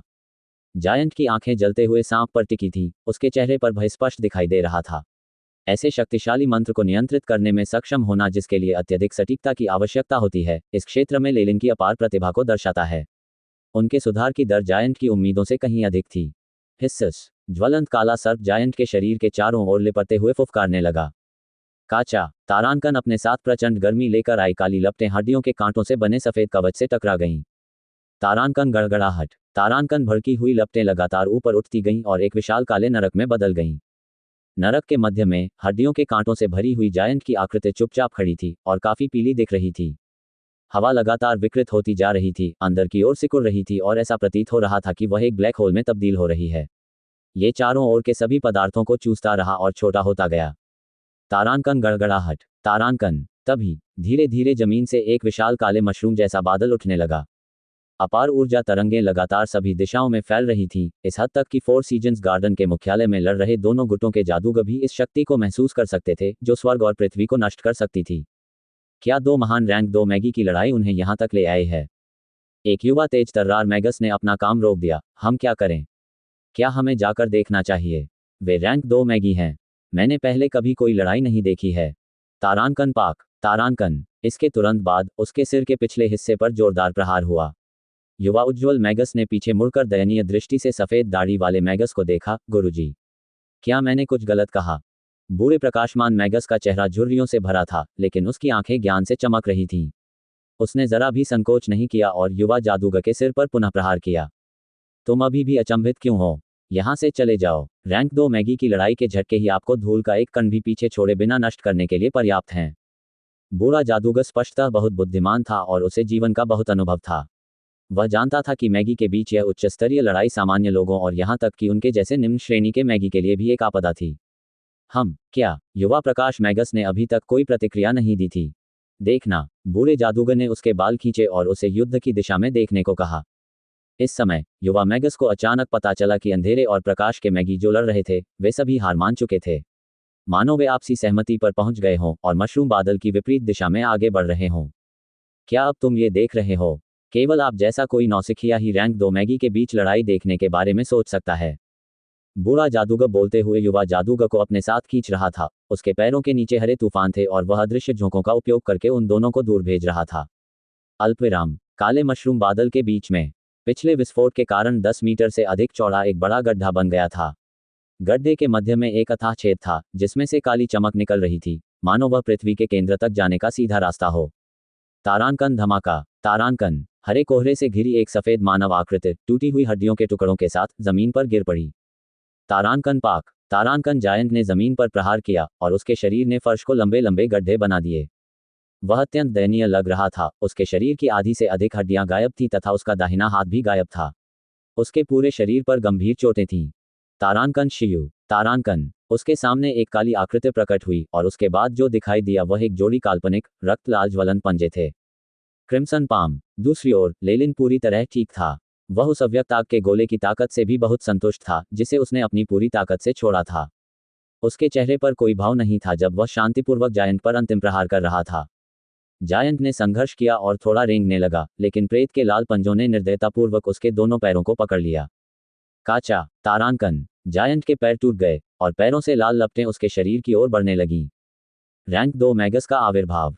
विशालकाय। जब तुमने पहली बार सील को नष्ट करने के लिए मेरा शोषण करने का निर्णय लिया था तो क्या तुमने कभी सोचा था कि चीजें इस तरह से घटित होंगी? लेलिन धीरे धीरे आगे बढ़ा। उसकी आंखों में एक अजीब नजर थी।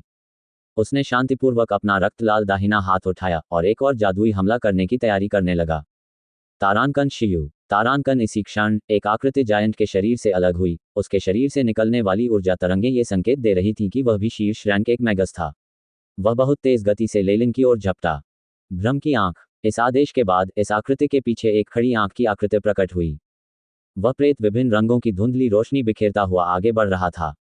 जो कोई भी इसे देख लेता वह चकित हो जाता और उसे चक्कर आने लगता।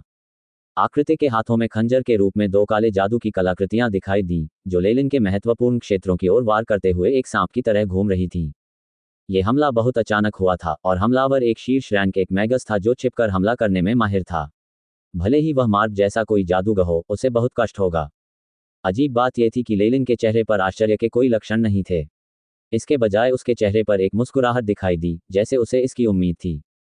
आप अंततः प्रकट हुए। इसके बाद उसकी गर्दन के ऊपर एक क्रॉस के आकार का गहरा लाल रंग का पेंडेंट था जिससे बड़ी मात्रा में मंद लाल प्रकाश की किरणें निकल रही थीं और उसका शरीर घने शल्कों की एक परत से ढका हुआ था। लेलिन की आंखें भी अंबर रंग की ऊर्ध्वाधर पुतलियों में बदल गई थीं। उसकी आंखों से 2 प्रकाश की किरणें निकलीं जो उस खड़ी आंख के आकार के प्रेत को भेदती हुई निकल गईं। पत्थर बनने की राख जैसी धूसर किरणों ने प्रेत को चीर दिया और काले व्यक्ति के पूरे शरीर में पत्थर बनने का एक चक्र फैल गया जिससे वह बुरी तरह चिल्लाने लगा। Crimson palm. लेलिन के हाथ सुरक्षा की 3 परतों से ढके हुए थे। सबसे भीतरी परत काली थी कैमोइन स्केल्स। बीच वाला हल्का लाल रंग का था फॉलिंग स्टार पेंडेंट का एक प्रेत और सबसे बाहरी वाला क्रिम्सन पाम की लपटों से सुरक्षा प्रदान करता था। तीनों परतों ने अलग अलग रंग उत्पन्न किए जो बारी बारी से लेलिन के हाथों पर चमकते रहे।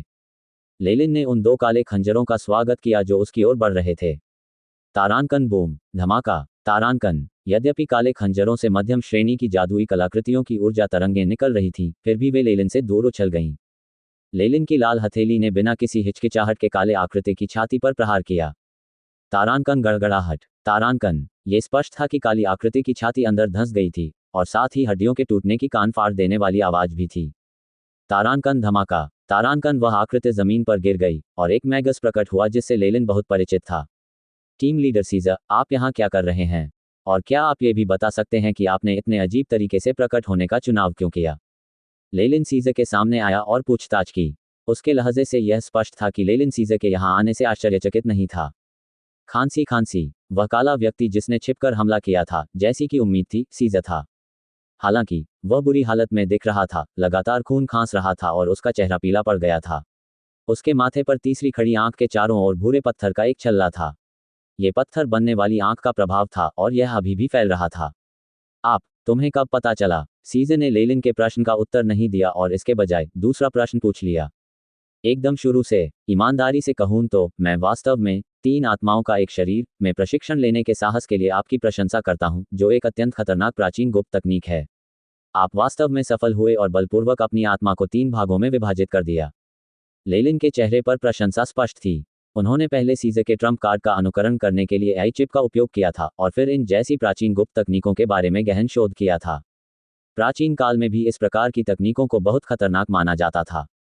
केवल पागल ही इनमें प्रशिक्षण लेना पसंद करेंगे, क्योंकि वे एक जादूगर की आत्मा को बलपूर्वक 3 भागों में विभाजित कर देते हैं, जिनमें से प्रत्येक की अपनी इच्छा होती है तथा महत्वपूर्ण क्षणों में उन्हें अलग अलग फैलाने या एक साथ मिलाने की क्षमता होती है। दूसरे शब्दों में, एक व्यक्ति को 3 भागों में विभाजित किया जाएगा। जब तक एक भी शरीर जीवित रहता है, पर्याप्त संसाधन उपलब्ध होने पर अन्य 2 शरीरों को पुनर्जीवित किया जा सकता है। यह मूलतः एक गुप्त तकनीक थी जो स्वर्ग को चुनौती देती थी। अब स्थिति बिल्कुल स्पष्ट हो चुकी थी।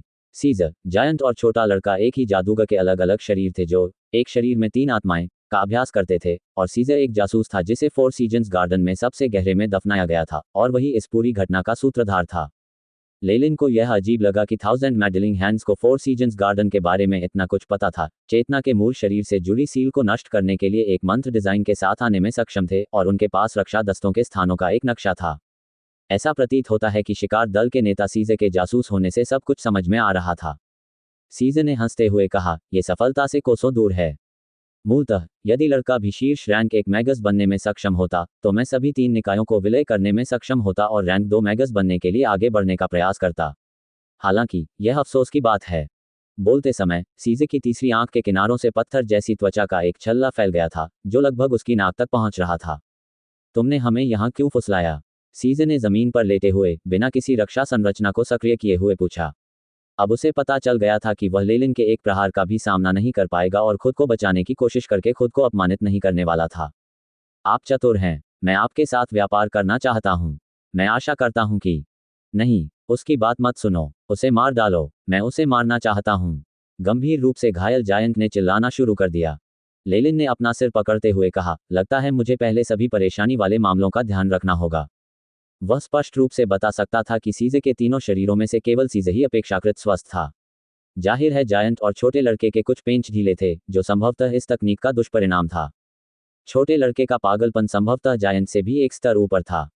उनकी मृत्यु के बाद उनकी उन्मादी प्रवृत्तियां जायंट में स्थानांतरित हो गईं। उपस्थित सभी लोगों में से संभवतः सीजे ही एकमात्र व्यक्ति था जो उसका प्रस्ताव सुनने को तैयार था। विशाल तो बस एक बाधा था। इस विचार से लेलिन की आंखों में एक जानलेवा आभा भर गई। वह तुरंत कार्रवाई करने के लिए तैयार था। यदि जायंट और छोटा लड़का मर भी गए, तो भी सीजे उन्हें पुनर्जीवित करने में सक्षम होगा, बशर्ते उसके पास पर्याप्त संसाधन हो और वह तब तक जीवित रहे। इसमें बस थोड़ा और समय लगेगा। सीजे और जायंट बुरी तरह घायल हो चुके थे और उनके लिए वापस लड़ना असंभव था। युवक, क्या अब तुम रुक सकते हो? जैसे ही लेलिन आगे बढ़ने वाला था और जायंट पर अंतिम प्रहार करने वाला था, एक बुरी आवाज उसके कानों में पड़ी। आध्यात्मिक शक्ति का एक चांदी का छल्ला युद्ध के मैदान पर उतर आया। यह आध्यात्मिक शक्ति अविश्वसनीय रूप से दुर्भावनापूर्ण और मजबूत थी, इस हद तक कि हवा विकृत हो रही थी। रजत आध्यात्मिक शक्ति ने एक बड़ा हाथ बनाया, जिसने जायंट को उठा लिया। आध्यात्मिक शक्ति से निर्मित चांदी का हाथ अत्यंत मजबूत था। लेलिन की क्रिम्सन पाम की लपटें अभी भी प्रचंड रूप से जल रही थीं, लेकिन हाथ पर कोई असर नहीं हो रहा था। ठोस आध्यात्मिक शक्ति के कण लगातार इधर उधर फड़फड़ा रहे थे, जो धीरे धीरे जायंट के पैरों पर लाल लपटों को बुझा रहे थे। आध्यात्मिक शक्ति का ठोसीकरण। जैसे ही उसने चांदी जैसी ठोस आध्यात्मिक शक्ति को देखा, लेलिन को अचानक गारगामिल की याद आ गई जिसे उसने पहले देखा था। दुष्टता से निर्मित उस प्राणी में रैंक 2 मैगस की ताकत भी थी, और उस समय लेलिन मूल रूप से इसके खिलाफ असहाय था। हजारों दखलंदाज हाथों से रैंक 2 का जादूगर। लेलिन ने अपने कदम रोक दिए। चांदी के हाथ ने बुरी तरह से घायल दानव को काले वस्त्र पहने एक जादूगर के सामने भेज दिया। ये जादूगर लंबा और पतला था, लेकिन एक भयानक आध्यात्मिक शक्ति से घिरा हुआ था, जिससे लेलिन भी भयभीत था। उसकी आंखें चमकती हुई हरी थीं और जो कोई भी उसे देखता था, उसकी दुष्टता से उसे बहुत भय लगता था। पिता, पिता, मेरी छोटे लड़के की आत्मा को मारने के बाद उसने वास्तव में मुझे मारने की कोशिश की, जो कि आपके वंश का एकमात्र सदस्य था। उसे इसकी कीमत खून से चुकानी होगी। जायंट काले मैगस के पास सिमट गया और एक छोटे बच्चे की तरह रोने लगा। दूसरी ओर सीजर ने अपना चेहरा पीला करते हुए पिता पुकारा। तो ये काला मैगस वास्तव में सीजर का पिता है। लेलिन को एहसास हुआ। हालांकि रैंक 2 डार्क मैगस ने जो कुछ फेंका उससे उसे चिंता होने लगी। यह एक मैगस का सिर था। उसकी त्वचा पीली थी और चेहरा झुर्रियों से भरा था। लेलिन इस चेहरे से बेहद परिचित था क्योंकि उसने इसे कुछ समय पहले ही देखा था। रेनॉल्ड, तुमने वास्तव में उसे मार डाला। लेलिन की आंखें चौड़ी हो गईं।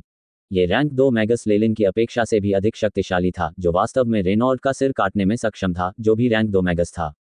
तारांकन पाक। तारांकन इस समय सीजे के चेहरे पर पत्थरी का भाव उसकी गर्दन तक फैल गया था और उसकी अभिव्यक्ति ऐसी स्थिर थी मानो वह एक मूर्ति बन गया हो। तारांकन गड़गड़ाहट। तारांकन। हरे रंग की लपटें जलने लगीं और काला मैगस अंतरिक्ष में घूमता हुआ सीजे के सामने आ पहुंचा। प्राचीन पत्थरीकरण तकनीक। उसकी आवाज भारी थी, मानो दो धातु के टुकड़े एक दूसरे से रगड़ खा रहे हों। चिंता मत करो मेरे बच्चे। काले मैगस ने अपनी पतली भुजाओं को फैलाया, जिन पर हरे बीजाणु थे, और सीजे के पत्थर के सिर को सहलाया। तारांकन भनभनाहट। तारांकन दूध या सफेद रोशनी सीजे के सिर पर उतर आई। प्रकाश में भूरे सफेद पत्थर की त्वचा धीरे धीरे गिर गई, जिससे सीजे की मूल त्वचा का रंग प्रकट हो गया। धन्यवाद पिताजी। इसके अलावा वह सीजे ने अंधेरे में मैगस के कान में फुसफुसाना शुरू किया और मैगस लगातार सिर हिला रहा था। ये दृश्य देखकर जायंट, जो पास ही खड़ा था, उस बच्चे की तरह गुस्से से देखने लगा जिसकी मिठाई चोरी हो गई हो। यहां तक कि वह सीजे को घूर कर देखने लगा और उसमें थोड़ी ईर्ष्या भी थी। क्या आप सभी एक ही व्यक्ति नहीं हैं? क्या तुम्हें अपने आप से ईर्ष्या हो रही है? लेलिन अवाक रह गया। इस बिंदु पर सीजे ने बोलना समाप्त कर दिया। रैंक 2 मैगस ने अपनी नज़र लेलिन की ओर घुमाई। आध्यात्मिक शक्ति का एक शक्तिशाली विस्फोट लेलिन पर स्थिर हो गया था, इस हद तक कि उसे ऐसा लग रहा था जैसे वह बर्फ के मैदान में बिल्कुल नग्न खड़ा था। स्वीकार करना, आपका नाम लेलिन है और ब्लड रॉग आपका उपनाम है। हाँ, बहुत अच्छा। तुमने वास्तव में मेरी योजना को विफल करने का साहस किया। काला जादूगर ठंडी हंसी हंसा और अचानक उसने अपनी चाल चल दी। चांदी की ठोस आध्यात्मिक शक्ति ने हवा में ऊर्जा कणों को नियंत्रित किया, जिससे एक बड़े रंगीन ज्वार में बदल गया जो कि लेलिन द्वारा उत्पादित की गई मात्रा से कई गुना बड़ा था। यह एक तूफान की तरह लेलिन की ओर बढ़ा और आकाश और पृथ्वी को ढक लिया। बहुत मजबूत। चाहे वह उत्प्रेरित करना हो या ठोस आध्यात्मिक शक्ति का उपयोग करके जादू करना हो, इसका प्रभाव हम जैसे रैंक 1 के जादूगरों की अदृश्य आध्यात्मिक शक्ति से कहीं अधिक होता है। लेलिन के चेहरे पर गंभीरता थी और उसकी पुतलियां अंबर रंग की हो गई थीं। उसके पीछे भारी मात्रा में डार्क एनर्जी कण एकत्रित हो गए, जो एक बड़े काले अजगर के भयावह रूप में बदल गए। अजगर 10 मीटर लंबा था, उसकी आंखें लेलिन की तरह ही अंबर रंग की थीं, और जब वह फुफकारता था तो उसके शरीर के शल्कों से काली किरणों के छल्ले निकलते थे। तारांकन गड़गड़ाहट। तारांकन अजगर मूल कणों के ज्वार में इस तरह टकराया जैसे कोई विशाल समुद्री लहर चट्टान से टकरा रही हो, और उसने समुद्री लहरों जैसी भयानक ध्वनि उत्पन्न की। प्रकाश की रंग बिरंगी किरणों के बीच काले अजगर और तात्विक तरंग की छाया बुझ गई। हवा के विशाल स्तंभ आकाश की ओर उठे और फिर नीचे की ओर बढ़े तथा प्रचंड तूफान का रूप ले लिया, जो आसपास के क्षेत्र में फैल गया।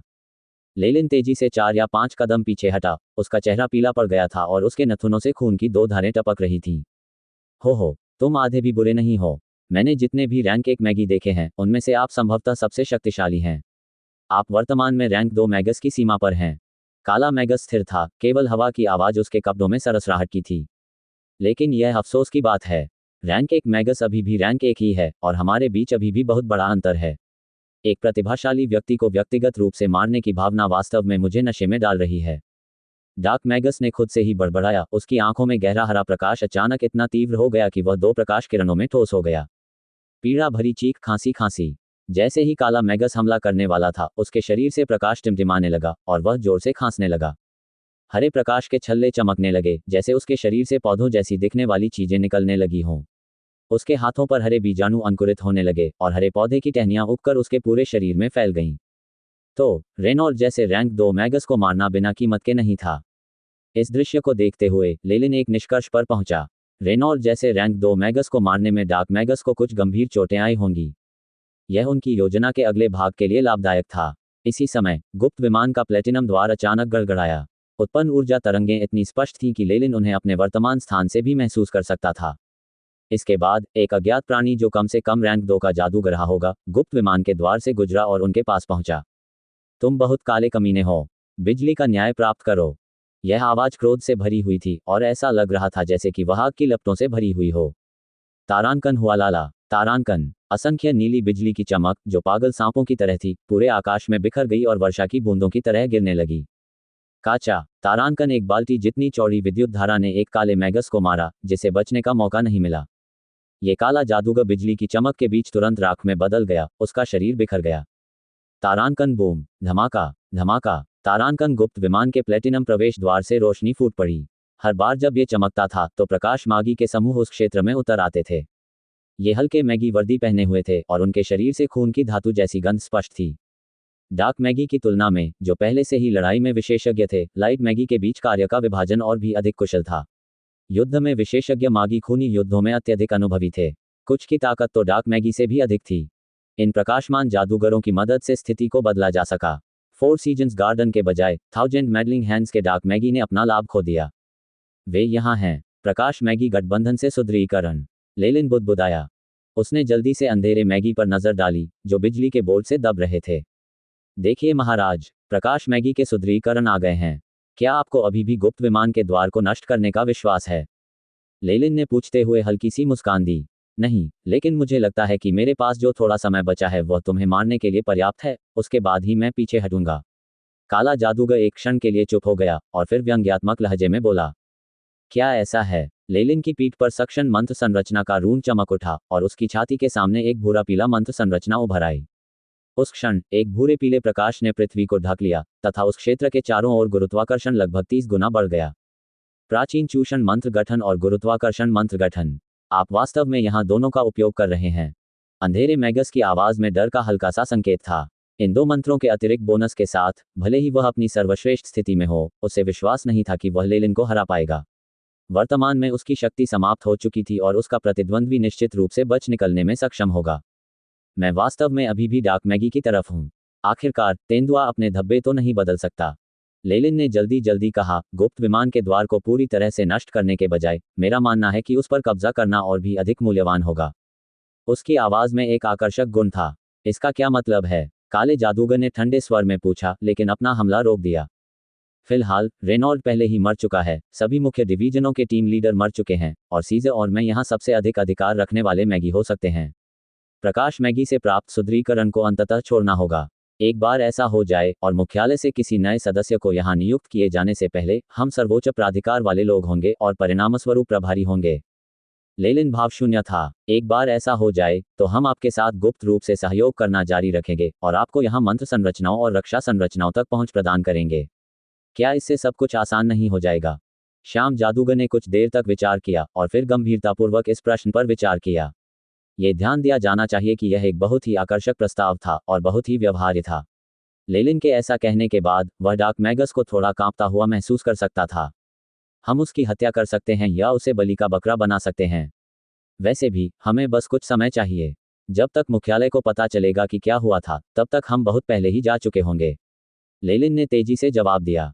आप क्या सोचते हैं? काले मैगस ने सीजर की ओर देखा, जो पहले से ही खड़ा था। सीजर चुप था। मुझे लगता है कि यह संभव है। ये देखते हुए कि हमारी मूल योजना पहले ही विफल हो चुकी है, स्थिति इससे अधिक बदतर नहीं हो सकती। वास्तव में कुछ और था जिस ओर लेलिन और डार्क मैगस दोनों ने ध्यान नहीं दिलाया था। जब ऐसा हुआ तो भले ही रैंक 2 डार्क मैगस बच निकलने में सक्षम हो गया, लेकिन उसके बेटे सीजर और जायंट निश्चित रूप से यहाँ मर जाएंगे। लेलिन बेशक इतना साहसी नहीं था कि उन्हें इतनी खुलेआम ब्लैकमेल कर सके, लेकिन उसकी छिपी धमकी समझ ली गई थी। मुझे तुम पर भरोसा नहीं है, जब तक तुम मुझे अपनी चेतना का ब्रांडिंग करने की अनुमति नहीं देते। डार्क मैगस धीरे से बोला। असंभव, लेलिन ने दृढ़तापूर्वक मना कर दिया। यद्यपि चेतना का ब्रांडिंग प्राप्त करना आत्मा का ब्रांडिंग प्राप्त करने से थोड़ा बेहतर था, लेकिन कौन जानता था कि रैंक 2 मैगस क्या कर सकता है। वह ऐसी स्थिति में नहीं रहना चाहता था जहां उसे अनजाने में नियंत्रित किया जा रहा हो। लेलिन का रवैया दुष्टतापूर्ण था। असली ताकत के सामने ऐसा कहने का साहस केवल वही व्यक्ति कर सकता है जिसके पास ऐसी ताकत हो जिससे दूसरे लोग ईर्ष्या करें। हालांकि लेलिन अभी भी रैंक 2 मैगी के बराबर नहीं था, लेकिन उसे विश्वास था कि वह बच सकता है और बच सकता है, जिसके परिणामस्वरूप उसका रवैया और भी निर्लज हो गया। ट्रायल साई के साथ एक अनुबंध। मैं यहीं तक जा सकता हूँ। श्याम जादूगर ने चुपचाप विचार किया और फिर धीमी आवाज में उत्तर दिया। उद्धरण चिन्ह ... अच्छा। लेलिन एक क्षण के लिए हिचकिचाया और फिर सहमत हो गया। आपकी मदद करने के बदले में मुझे भारी मात्रा में संसाधनों और जादुई क्रिस्टलों के साथ साथ कुछ उच्च स्तरीय ज्ञान की भी आवश्यकता होगी। इसके बाद आपको ये भी गारंटी देनी होगी कि मैं रात के लाइट हाउस में प्रवेश कर सकूंगा। इन सभी बातों को अनुबंध में लिखा जाना चाहिए। मैगी ने तुरंत कार्रवाई की और कुछ ही मिनटों बाद डार्क मैगस जायंट के साथ वहां से चला गया। लेलिन ने सीजर की ओर देखा, जो अजीब तरीके से खड़ा था। उसके चेहरे पर मुस्कान थी। टीम लीडर सीजर, क्या तुम्हें मेरी मदद की जरूरत है? ट्रायल्स आई के साथ एक और समझौते पर हस्ताक्षर करने के बाद, जिसे बहुत कठोर कहा जा सकता है, लेलिन और सीजर अब एक बार फिर सहयोगी बन गए। प्रकाशमान मैगी की नज़रों में दो मैगी जो हमेशा एक दूसरे से मतभेद रखते थे का अचानक मित्रवत हो जाना काफी अजीब था। हालांकि डार्क मैगी के लिए यह एक रोजमर्रा की घटना थी। डार्क मैगी गुट में हर दिन तरह तरह की लड़ाइयां होती थीं। अधिक लाभ की संभावना के लिए अपने साथी को धोखा देना बहुत आम बात थी। तो फिर मैं इसे आप पर छोड़ता हूं। सीजर ने लेलिन की ओर देखा और उसे उसकी सहायता करने दिया। अपनी कमजोरियों को उजागर करने जैसा कुछ करना डार्क मैगी के लिए अकल्पनीय था, लेकिन लेलिन समझ सकता था कि वह क्या सोच रहा था। इससे पहले लेलिन और थाउजेंड मेडलिंग हैंड्स के रैंक 2 मैगस ने सहमति व्यक्त की थी और एक अन्य अनुबंध पर हस्ताक्षर किए थे। सीजर द्वारा अनुबंध की जांच करने पर पता चला कि इसकी शर्तें बहुत कठोर थीं। लेलिन को किसी भी खामियों का फायदा उठाने से रोकने के लिए सीजर ने अनुबंध को शब्दशः पढ़ लिया था। उसने मूलतः लेलिन के लिए वह सब करना असंभव बना दिया था जो वह करना चाहता था, यहां तक कि उसे अपने शब्दों से पीछे हटने का मौका भी नहीं दिया। चूंकि उसे रैंक 2 मैगस और डार्क मैगी गठबंधन से निपटना था, इसलिए लेलिन को केवल थोड़ा नुकसान ही हो सकता था। दूसरे शब्दों में, जिस क्षण लेलिन ने सीजर के प्रति बुरे इरादे व्यक्त किए, अनुबंध की शक्ति उसे अपने जादू का उपयोग करने से पहले ही निगल लेगी। इसलिए सीजर अब लेलिन पर काफी भरोसा करने लगा था।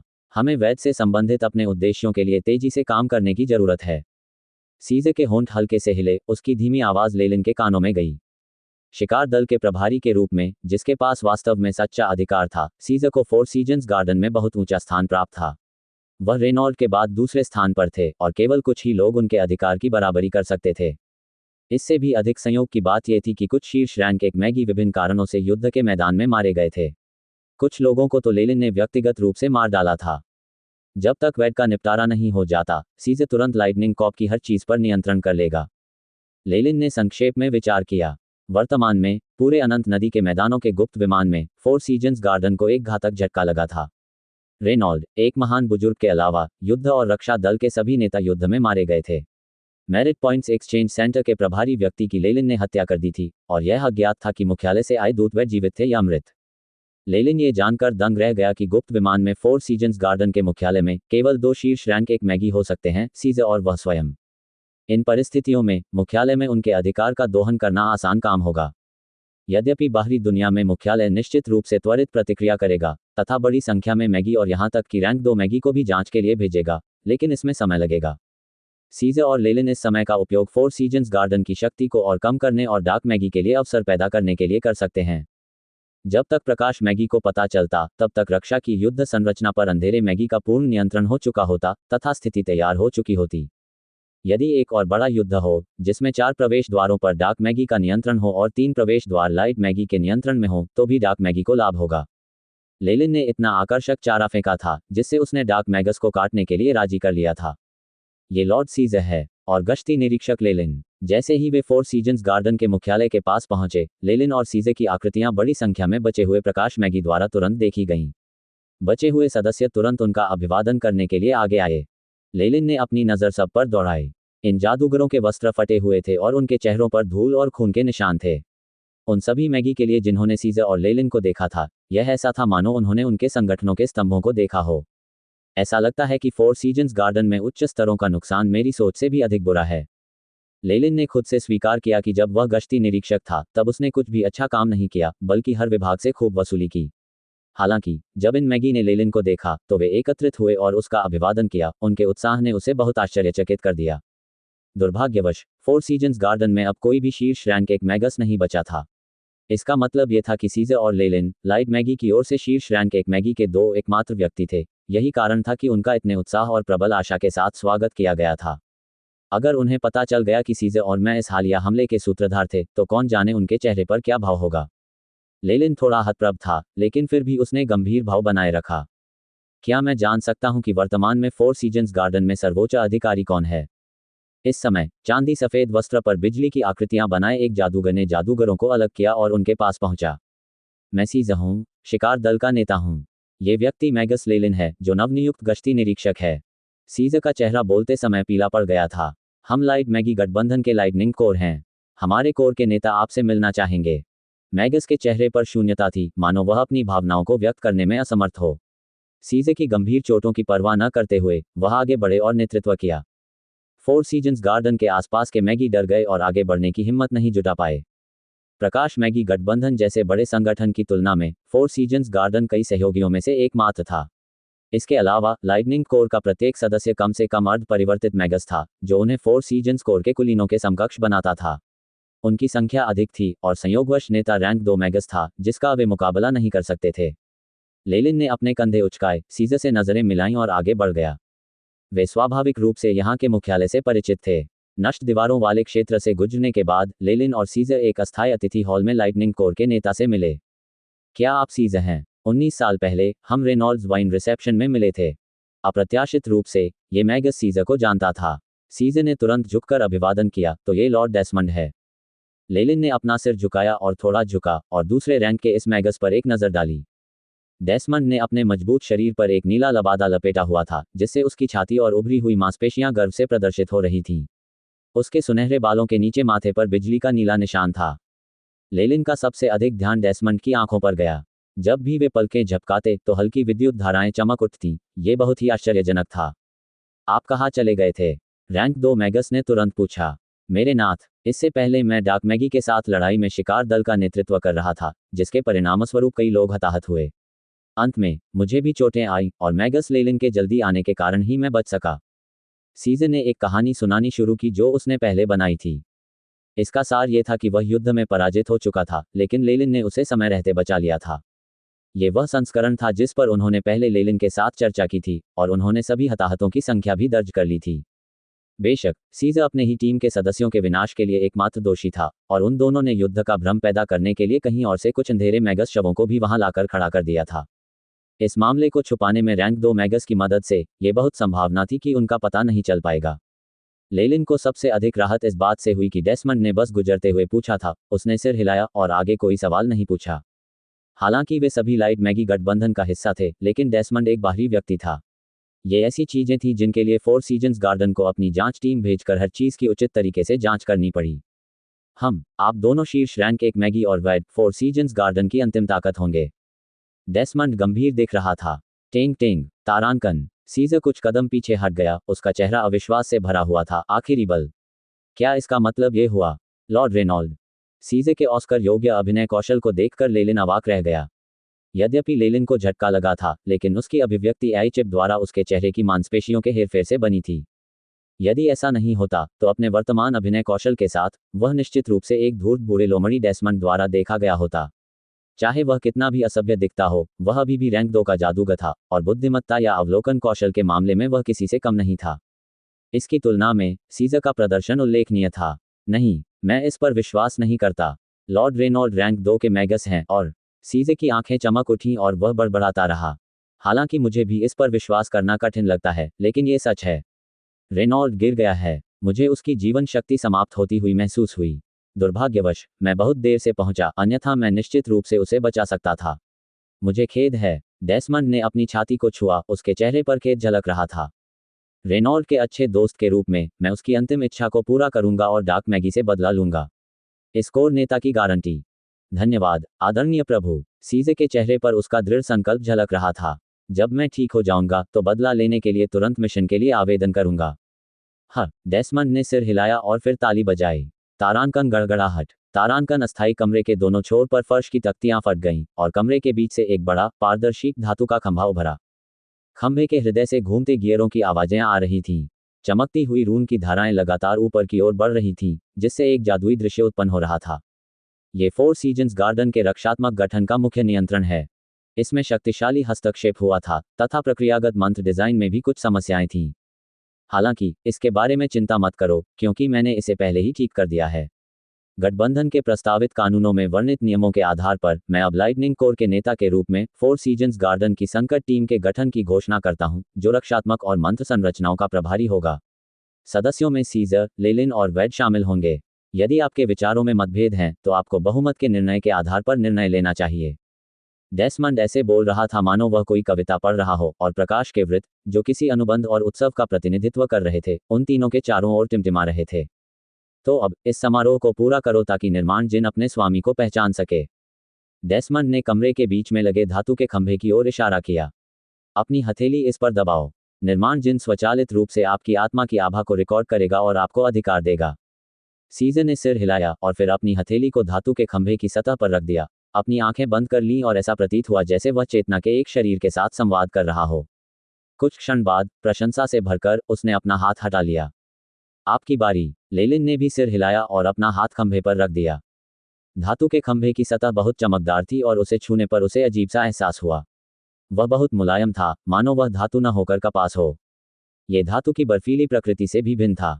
इस स्तंभ की सतह ने लेलिन को काफी गर्माहट का एहसास कराया। आध्यात्मिक आभा की रिकॉर्डिंग। 7 सितारों का अधिकार प्रदान करना।